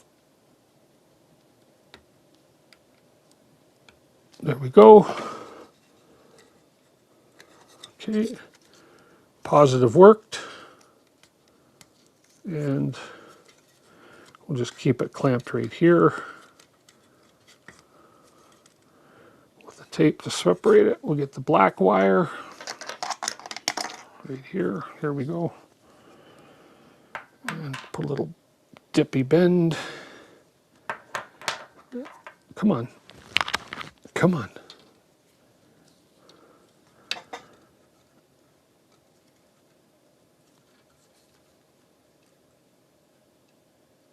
Right there.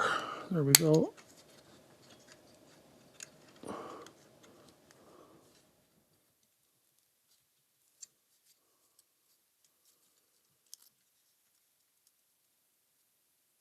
And there. Here we go.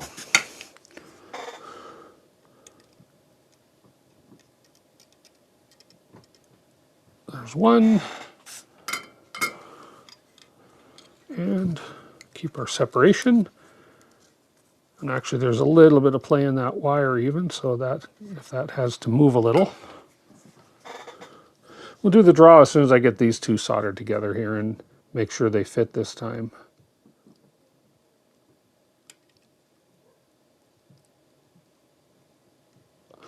There's the second one. And we'll snip that excess off. There we go. There we go. So we got them together this time. This time I think they're going to be fine. We hope, right? We hope.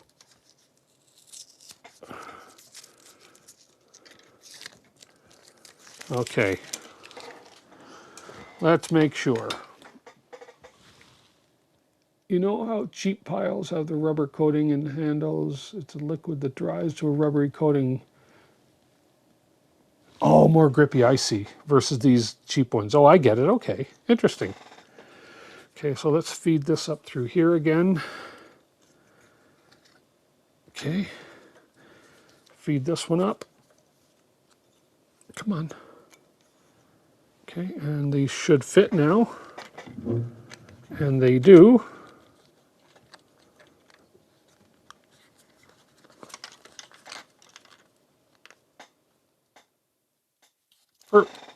Come on, come on. Don't be like that. Come on, get in there, right there. Perfect fit. Whoa, perfect fit. I realize I should zoom this out a bit more now. There we go, perfect fit. So now, with these in here, we've got our heat sinks. So we have adhesive heat sinks, so we're gonna pull the adhesive off the heat sink. Be able to wiggle them into place. Okay.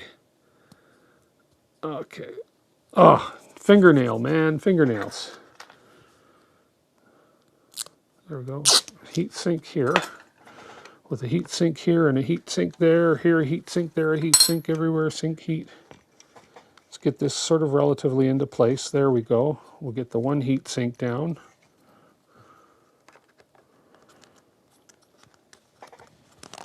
Okay, and we'll bring these wires, can come up between the fins of the heat sink, like so.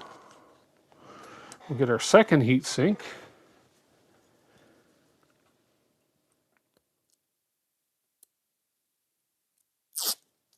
Okay.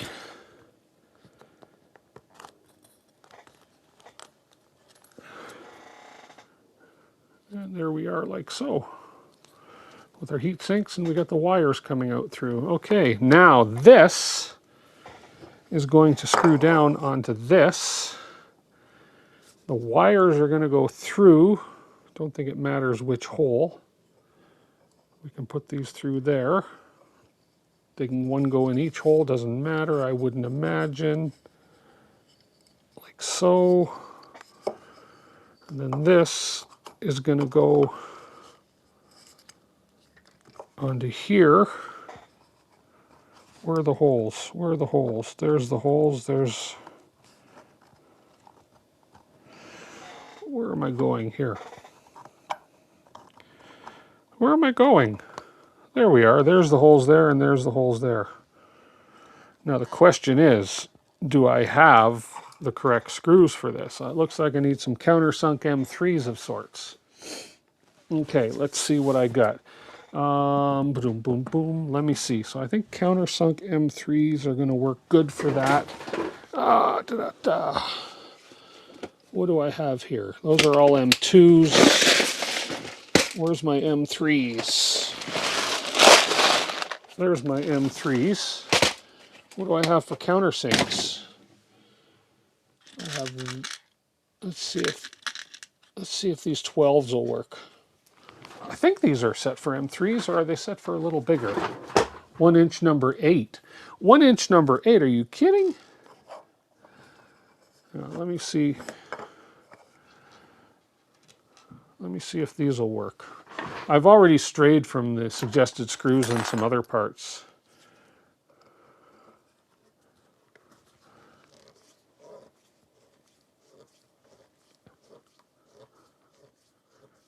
That'll work. Not cracking. Okay. I'm cheating. I'm straying off your suggestions there, Chris. But I need to find something here. Hang on. This one. This one is the right size. Yeah. I need to grab my... here, let's get this. I don't need that on there right now. Let's grab my Fantic.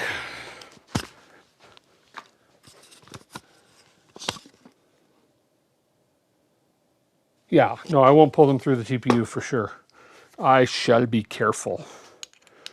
But I just want to get these to thread before I... There we go.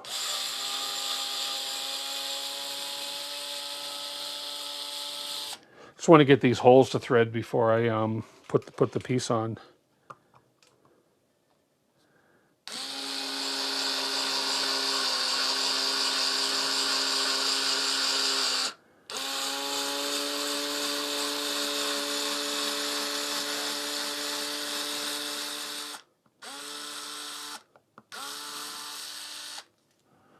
Okay.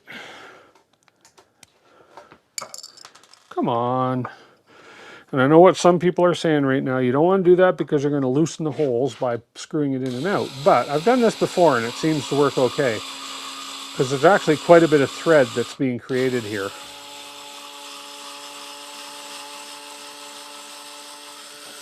Yeah, a different thread size, which I don't have. So this will work. I'm just cheating the system a little. Maybe I'll get the proper thread size for the next couple that I make or something. Okay.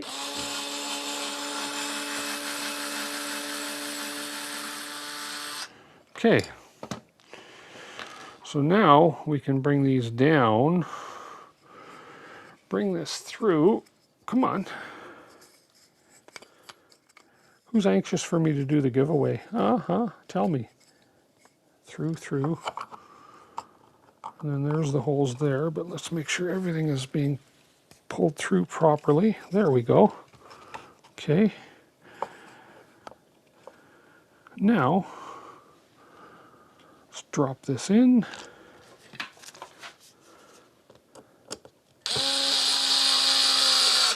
Okay.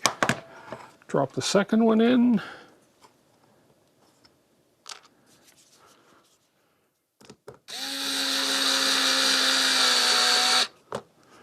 And two more. Where are you? 1, 2.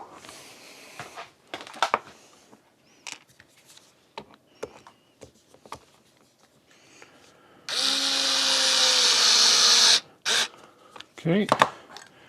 Uno más. One more. Okay. And that is on there. That is on there nice and snug. Oops, except I didn't move those pucks. I got to loosen them a bit just to move these LEDs around.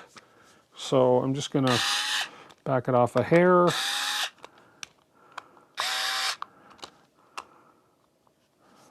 Make sure the LEDs are in the right place. There's that one.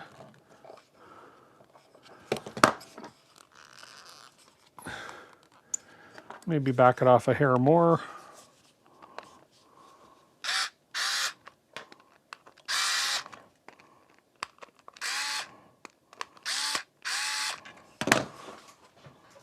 There, they're moving now. Good. That, there. Oh, come on, this one's being stubborn.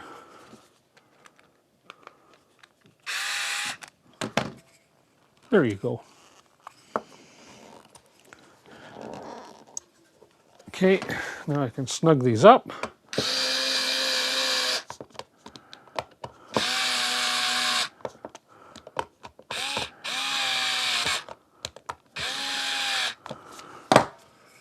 We have the head built. There we go. Right here, yeah. Even screws that use 1.5 hex bits are finicky, yeah. So we're good. It's nice and tight. We got our wires coming out. So we're good there. Okay, boom. Let's do a draw, and then we'll finish this off. We'll do a draw, then we'll kind of finish the top lights off anyways. All we got to do on these is go from here. We got to, oh, I should have put the other kind of wires on this. What did I just do? I just did something stupid. Anyways, we'll test it. I just realized what I did. What I should have done was I should have actually had one of these going up to the LEDs. Silly me. See what happens when you rush? Okay, we're going to close the draw. We'll do the draw right now. Then we'll worry about my other silliness after. Right? See? Okay, we're going to close it. Everybody's had plenty of time to enter. What do we have? 49 responses. Awesome. Remember, this is your last immunity for double entering. After today, if you double enter, you're out of the contest. I have that power. Okay, so let's go ahead and download the sheets. Let's download the responses. Some tense music here. Last chance to double enter. Yeah, there you go. It's okay to splice one of those wires coming from the LEDs. Yeah, I'll just splice them. It's just, I'd rather have that plug on. I could actually make one of the plugs, but we'll see. We'll get it going, and then we'll play with it after. Let's minimize this. Let's find the downloaded spreadsheet we just got. Downloads. There, we'll put you right there. We'll double click you. We'll open the spreadsheet. And we want the YouTube name. First of all, what we do is we basically highlight these 3 rows, and then we say sort data, and we sort the data. Sort by column B, YouTube name. Boom. Let's see if we have any double entries, just for fun. Let's just see who the guilty ones are. Let's see, any double entries? No double entries. What? I'm so proud of you all. I feel like a proud papa. Nobody double entered. Well, thank you. You saved me from having to chastise somebody for double entering. Okay, let's highlight all the names. We'll copy them. Awesome, guys. Wow, bummer. Oh, there we go. Okay, let's close that. Let's bring up the, get out of my way there. Let's bring up this window here. There, oh, come on. Why does it do that when I want a browser? There we go. And then we bring up this one, and let's go to the draw page, the giveaway. Oh, there we are. There's the giveaway page. As usual, we do 1 spin up front to determine how many spins and how many shuffles we're going to do on the list. Let's just hope we don't land on 250 shuffles and 1800 second spin, because we'll be here a while. Okay, so let's go ahead. Let's go back to this one. Do this one, Wheel of Luck, and let's spin it to see what we're.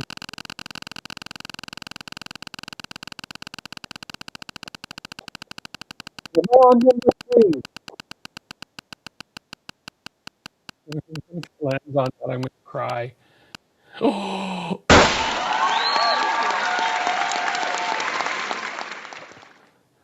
I can't do that. No, no, no.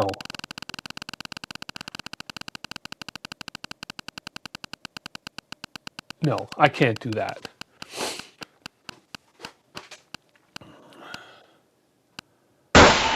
There we go.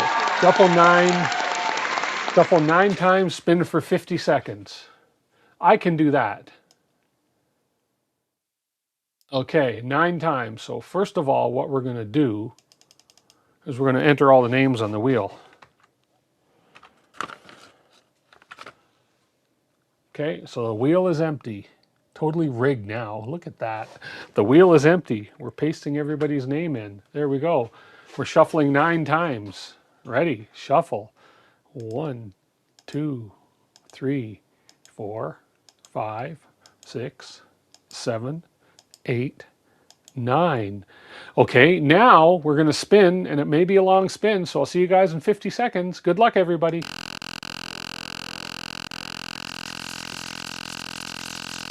I know you can't hear me while this is spinning, but this spinning wheel is brought to you by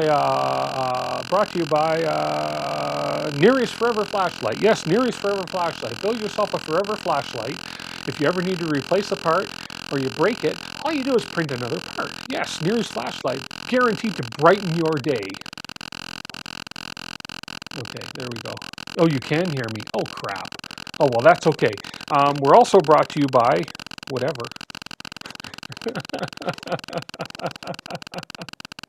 I know you can hear me. Okay, we're coming down to the wire. Who's it going to be? You're going to get an email ready. Who's it going to be? Who's it going to be? Who's it going to be?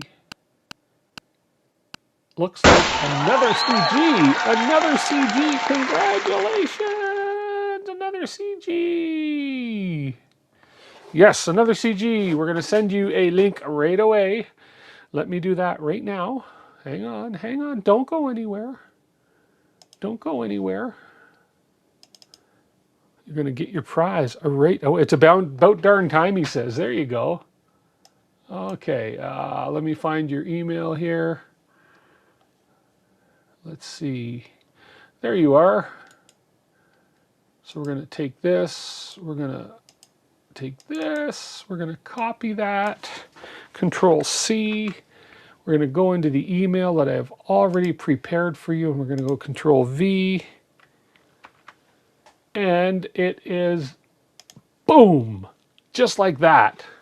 Your entry information is sent. And I can go back to me. There you go. Congratulations, another CG. You should have your email by the time I finish saying this sentence. And depending on how long of a sentence I do and how long it takes for the email to get, but by the time I finish this sentence, you should have the email in your inbox. Good. Awesome. If only it was 4 names earlier, 4 names later, 1 name earlier, 1 name later. I know, I know. All is not fair in love and war.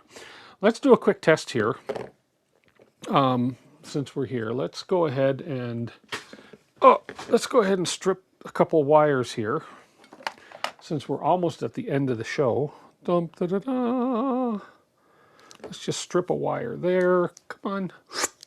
And we'll strip a wire here, strip a wire there, strip a wire everywhere.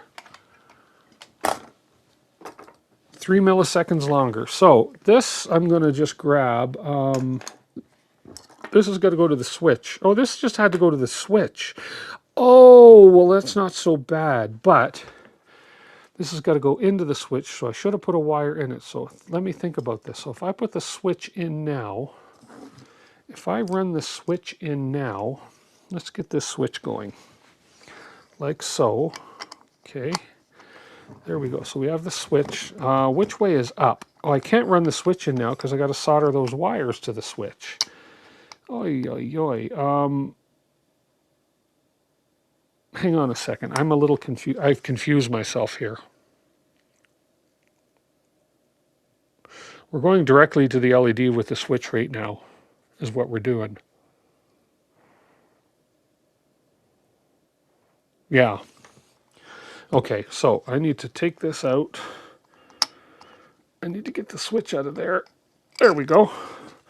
I need to solder this into the switch, and I'm going to make that the top one, but I don't want to do it before I put the switch in, so I want these wires. So basically what I'm going to do is come through here. That's why I should have put the plug in there, which is fine. I'll just do it this way. JST plugs in all 3 switch positions. I know. You know what? I'm going to do that anyways, and I'll just fake a JST plug on this one. So let's grab another JST plug right here. Okay. We're just going to do the top switch for now. That's all we're going to have time to do for now. So let's go ahead and do this one. We did the female in the middle. It's coming out of the PD out of the PD trigger. So let's do the male so we don't accidentally plug a switch into the PD trigger that we shouldn't. So we'll just do this one out of the switch. So let's go ahead and cut this off here. That's probably plenty of room there. We'll strip this wire and strip this wire. Okay, move this out of the way for a second. We'll get the top light going and that'll be good for today. And then I'll print some more bodies next week and we'll do it. I got to order some more of these JST connectors is what I need to do. And let's heat the soldering iron up again. We got to tin these wires. Let's get this one on here. We'll get this one over here. We'll get these little guys tinned. We're almost there. We're almost there. Remember, longer wires are better. It makes it easier to assemble. Yes, definitely does. Actually, that's a good point coming out of there. Yeah, that should be okay. Actually, hang on a second here. I'm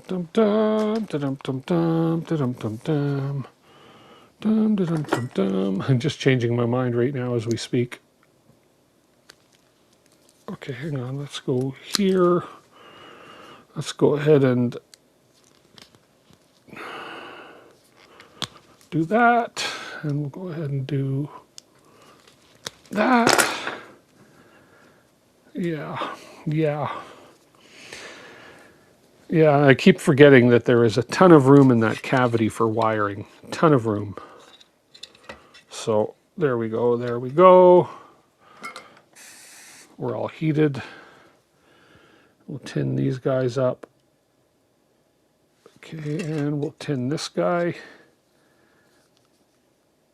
I never used to be good at tinning wires, but the more you do, the more you do, the more you do. The more you do, the more you can. Okay, we'll put the switch in here. Come on. Let's hold the switch there, and we'll hold the switch there. There we go. And we'll use this for the top. Don't forget the shrink for the extension. Heat shrink for the extension. I didn't heat shrink these ones, I guess. I could heat shrink these little ones. Yeah, let's do that. Put a couple pieces of shrink on this. Why not? There we go.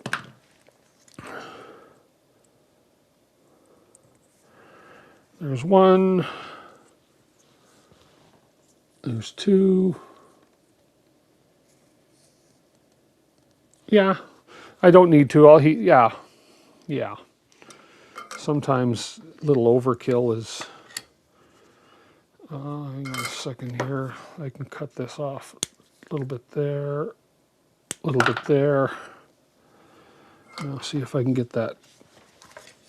See if I can get that hole opened up. There we go.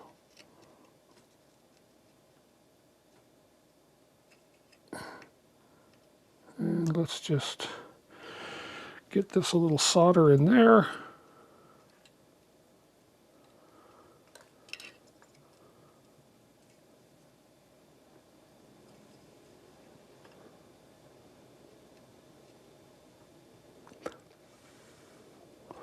There's one, then the black.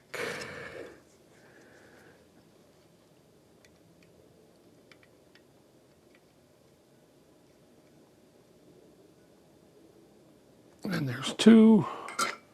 Nip off the tip of the black. There we go. Nip off the tip of the red. Come on. There we go. We can get a little bit of heat shrinkage down there, a little bit of heat. Ah, that's a little big, isn't it? Ah, yeah. I use the heat shrink I use is too small. That's okay. We don't really need, as you said, heat shrink on the switch. But there we go. So there's our so far. So now I can put the switch in. I'll have to take it out when I go ahead and put the top light, the side light in. Okay, so we'll run these through the body. and these come out the top. And the switch runs right through. There we go. Come on, Tim. These go through the body, and these come out the top, and the switch sits in like there. I had 2 screws all set for this switch cover, but I don't know where I put them.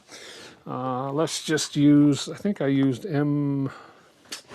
what did I use for those? I don't think they were M3s. I think M3s were too big. Or were they? Hang on. No, these are too big. Too big. I think I did use M3s. Let's just see.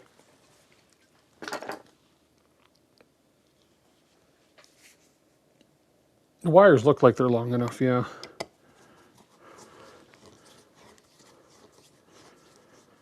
It wasn't M3s. What did I use for this? I had specific screws out for this. And I know you had said to use those, whatever you called them, but the ones that I got, and I don't know why, but these cap head screws or whatever they're called, no, not those. Where are they? These truss head screws that they sent me are way too big. They're way too big.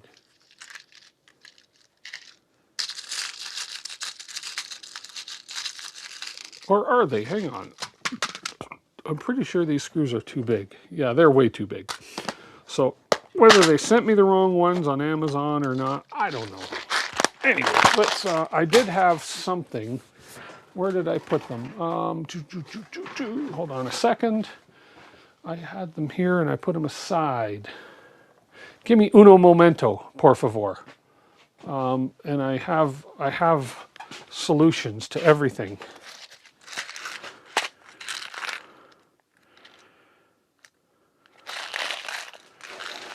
I think it was these ones I used. I already forced the threads to go, so I believe it was you guys. Where's my tweezers? They're on the table here somewhere, the ones I had in there. Because I took them out, because I had already put it together and then I took it out again. But I believe it's you. Let's just see. You know.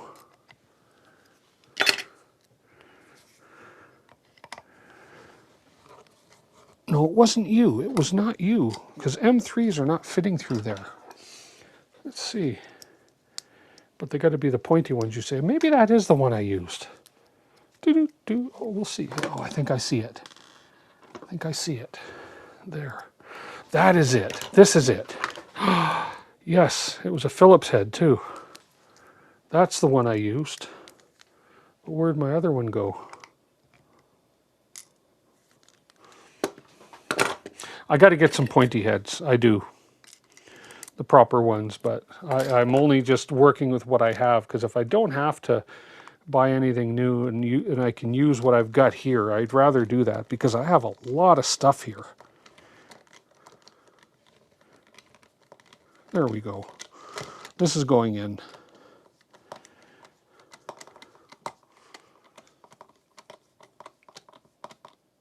There's that one, and there's another one around here somewhere. There has to be, because I took it off.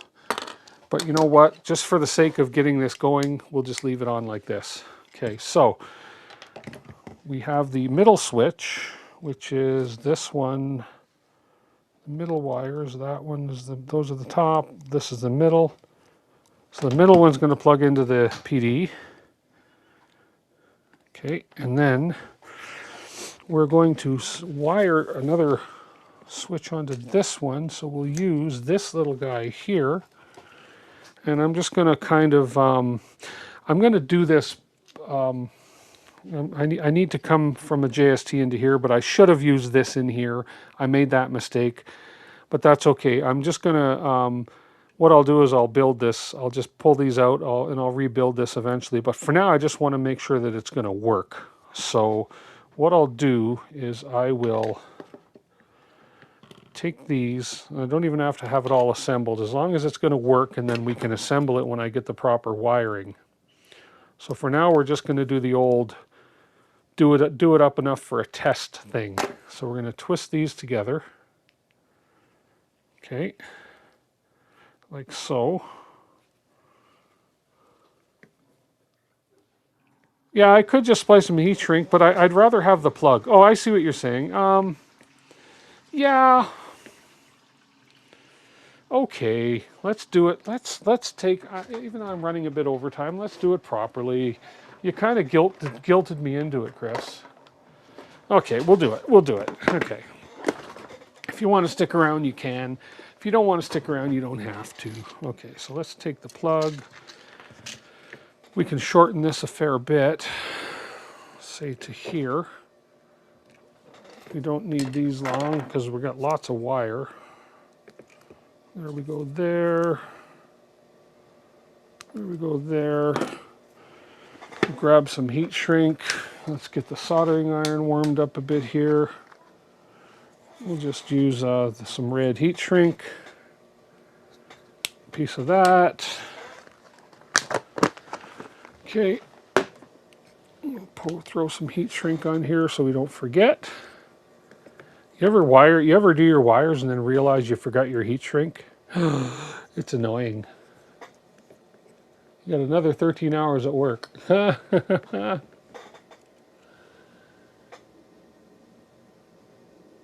Yeah, okay. Yeah, there we go. Okay, so do that. We'll take this guy and we will just do a quick solder job on these.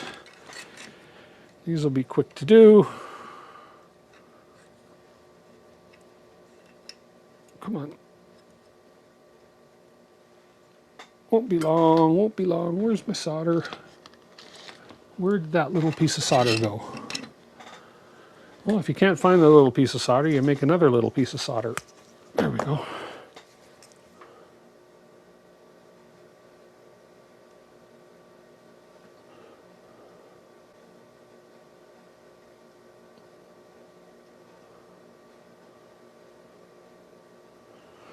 Okay.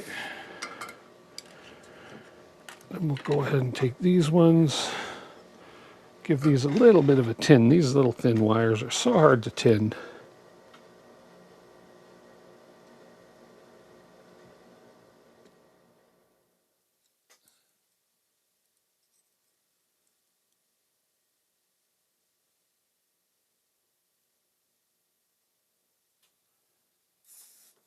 Okay, let's see if I can get these to work. Here we go. Red to red. Red to red, not red to black.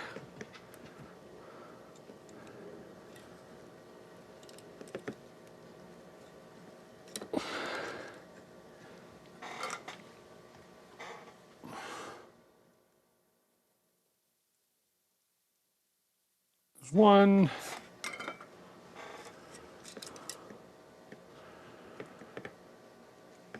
The other thing I learned is don't bring your heat shrink tubing up too fast to your solder joint, because if your solder joint hasn't quite cooled off, you kind of mess up your heat shrink. There's number 2. Okay, let's bring the red heat shrink up. Did I use the heat shrink too? Did I make that too small again? Oh no, there we go. Just come on up over that. Come on up over that.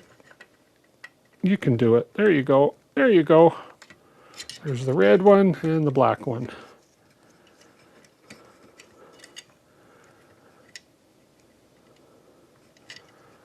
And there it is. Okay, so we will just go ahead and bring that up a little more. Let's get the heat gun out.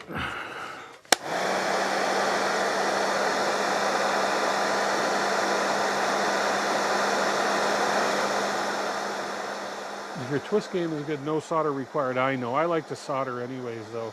Especially because I'm doing a single strand wire with a multi-strand wire. Okay, there we go.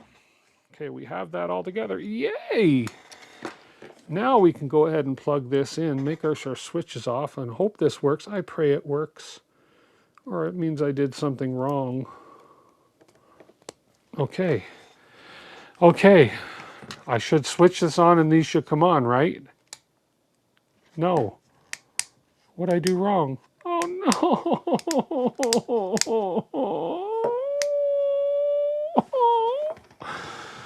Okay, let's just, what did I do wrong? Okay, let's just see what I did wrong. Oh, we have no power to this anymore for some reason.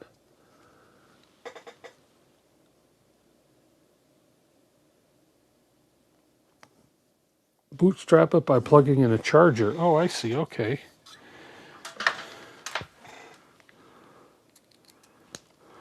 Oh, there we go.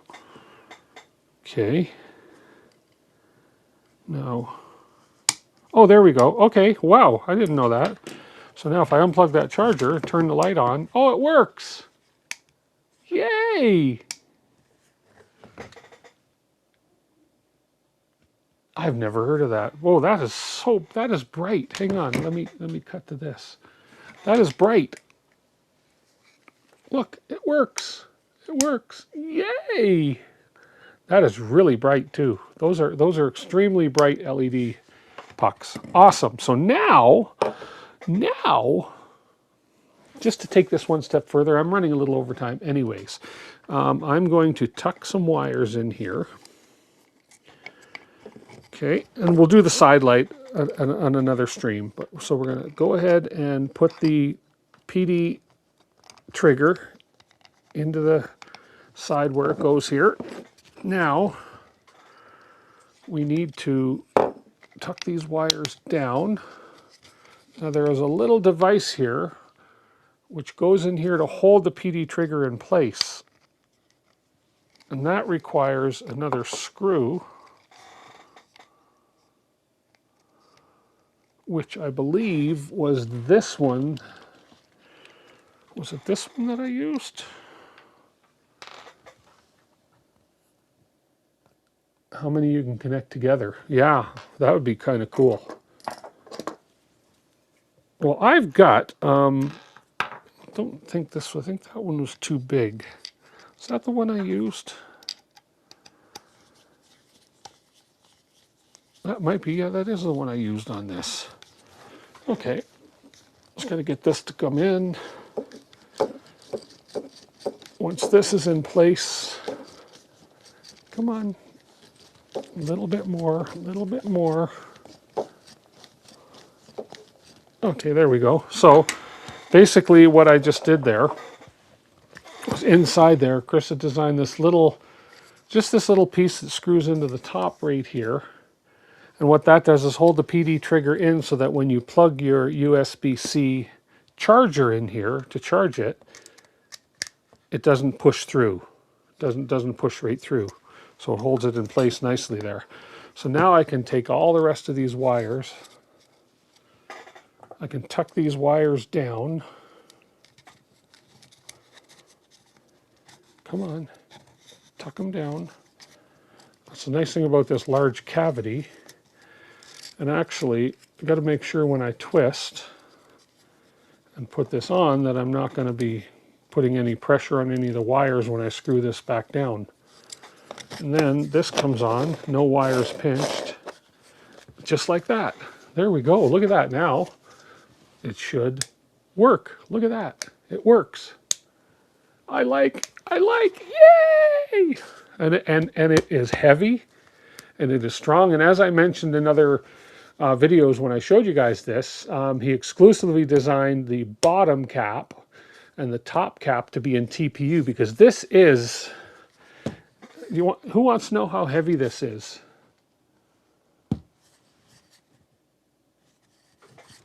Who wants to know how heavy that is? Let's see. I believe, let's just see. I do have a scale. I have a scale. I don't know how much weight this scale will hold, but let's just see. It's a tear scale. This is in grams.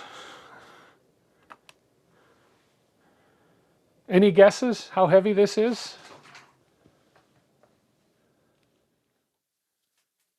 Huh. What's the modes?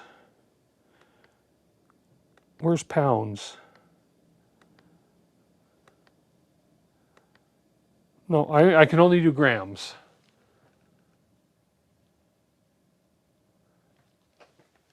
844 grams. 844 grams. So it's almost just over 3/4 of a kilogram. So we're at what? Probably 2 pounds? 844 grams? Would you say?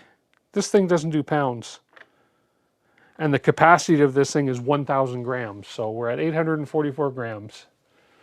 So that's pretty heavy. So yeah, you definitely don't want to, number one, you don't want to drop this on your foot, okay? And again, these were designed in TPU, as Chris said, which is true, because if you drop something this heavy and you hit your plastic's going to shatter. If you drop it, it's going to either fall this way or fall this way. It'll hit the TPU, which will absorb the shock. So half of the mass is battery. Well, yeah, let's see. This batteries, here, I've got 5 more of these batteries. The battery itself is, come on, get on there, stay, 361 grams. So not quite half, yeah. So the battery is 361, the flashlight is 844. So yeah, the battery's not quite half. 360 grams. Look at that, you knew that. 360 grams. So that's pretty cool. I want to make it work again. Ah, I like it. And then it'll be so when I switch the bottom switch, we're going to have an LED over here that comes on. But I got to build that yet. But I'm happy. I love the way this turned out. I love the color. I love the color of this. This is Polymaker, what was it? Panchroma Galaxy Purple, I believe, or something like that. Love it. We got a strap on it to hold it. I just got to put a screw in the bottom of the switch here, but I got to take that switch out again to put the other LED into the switch. So for when we do it, so great, great, great, great. Love it, love it, love it. So we built our charger, which we could probably, can I charge? Now, here's the question. Can I use a 10,000 milliamp charger to charge this? Now, I don't know how many milliamps these batteries are. 20 amp hours. Doesn't tell me the capacity as far as milliamps go. Or does 20 amp hours calculate to, is that 2,000 milliamps or 20,000 milliamps? It must be, right? 20,000 milliamp hour, these ones. So chances that a 10,000 milliamp power bank are not going to charge a 20,000 milliamp battery. Is that correct? I don't know the electric stuff. So we will build one of your, so one of our next projects is going to be similar. I'll show you guys the other thing that Chris designed here, and we're going to build that as well on our stream, is this guy over here. Let me find it. Let's see, there's your profile, and the battery pack is right here. So here it is right here. We're going to build this guy. Let me get him out of the way a little bit. We're going to build this guy in one of the next few streams. So he basically uses same threading on the bottom cap or whatever, but I've got these things on order. I've got one of these guys, a bunch of these guys on order. So we're going to build this, which is a power bank. So it would be about 45% charge with losses. Okay, yeah. So I would not try and charge with that. So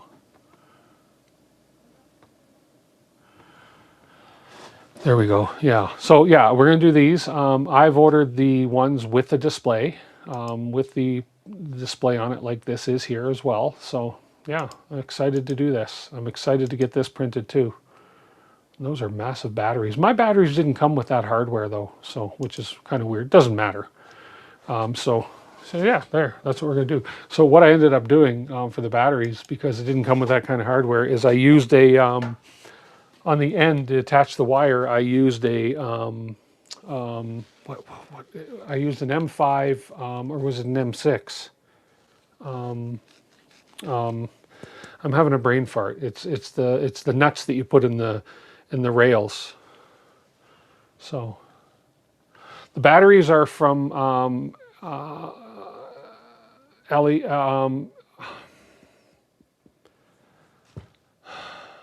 not Alibaba, but from AliExpress.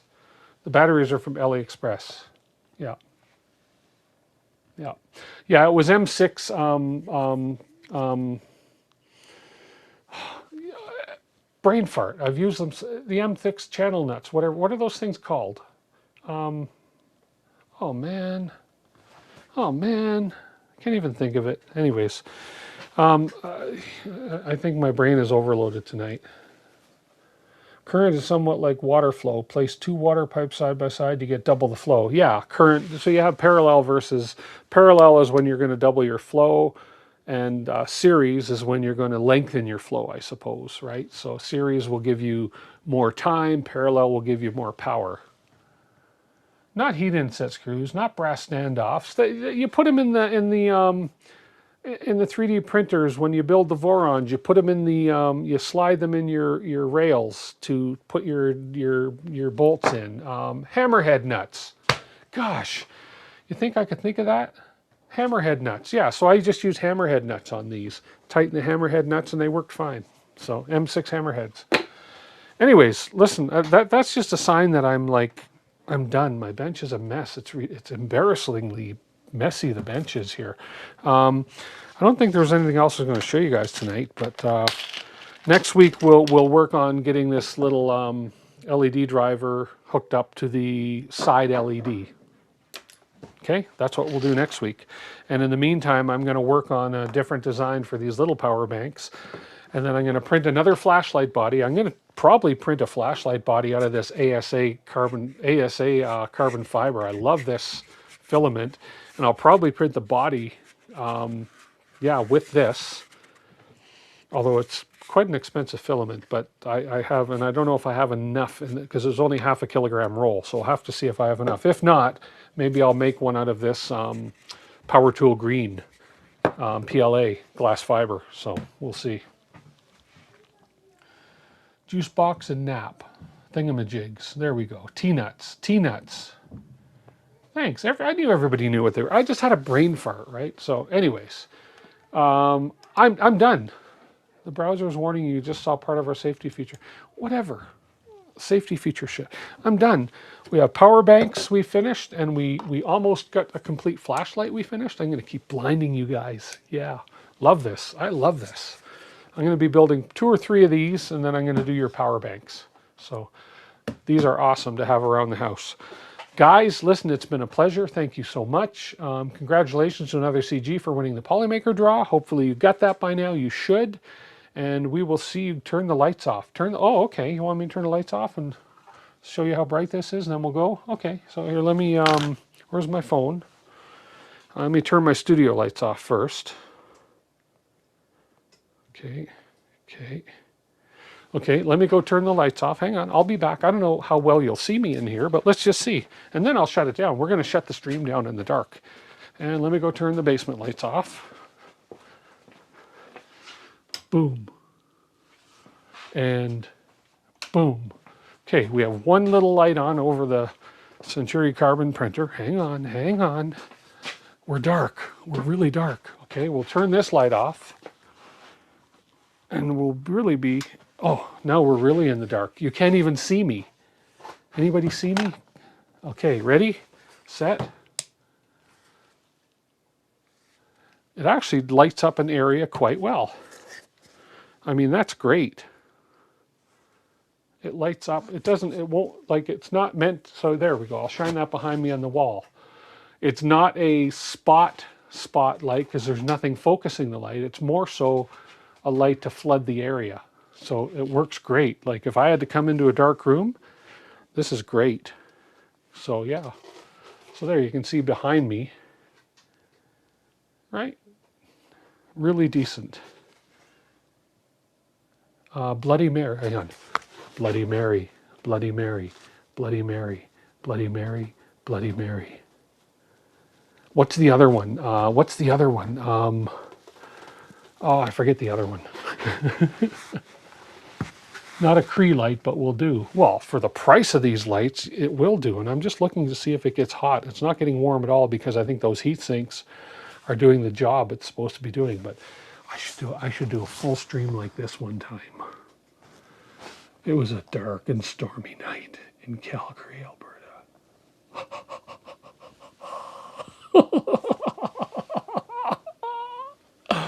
Okay. What do these lights cost? I will do a, let me, between now and next week, show up next week for me. And I like the way that transparent TPU lights up. But yeah, isn't that nice? The way that lights up, it's almost like a little, yeah. I will do a cost analysis on this, and I'll let you know what it cost me in Canadian dollars to make one of these lights. As far as the batteries and all the components go and the printing, I'm, of course, won't include my time because that's irrelevant, an irrelevant thing.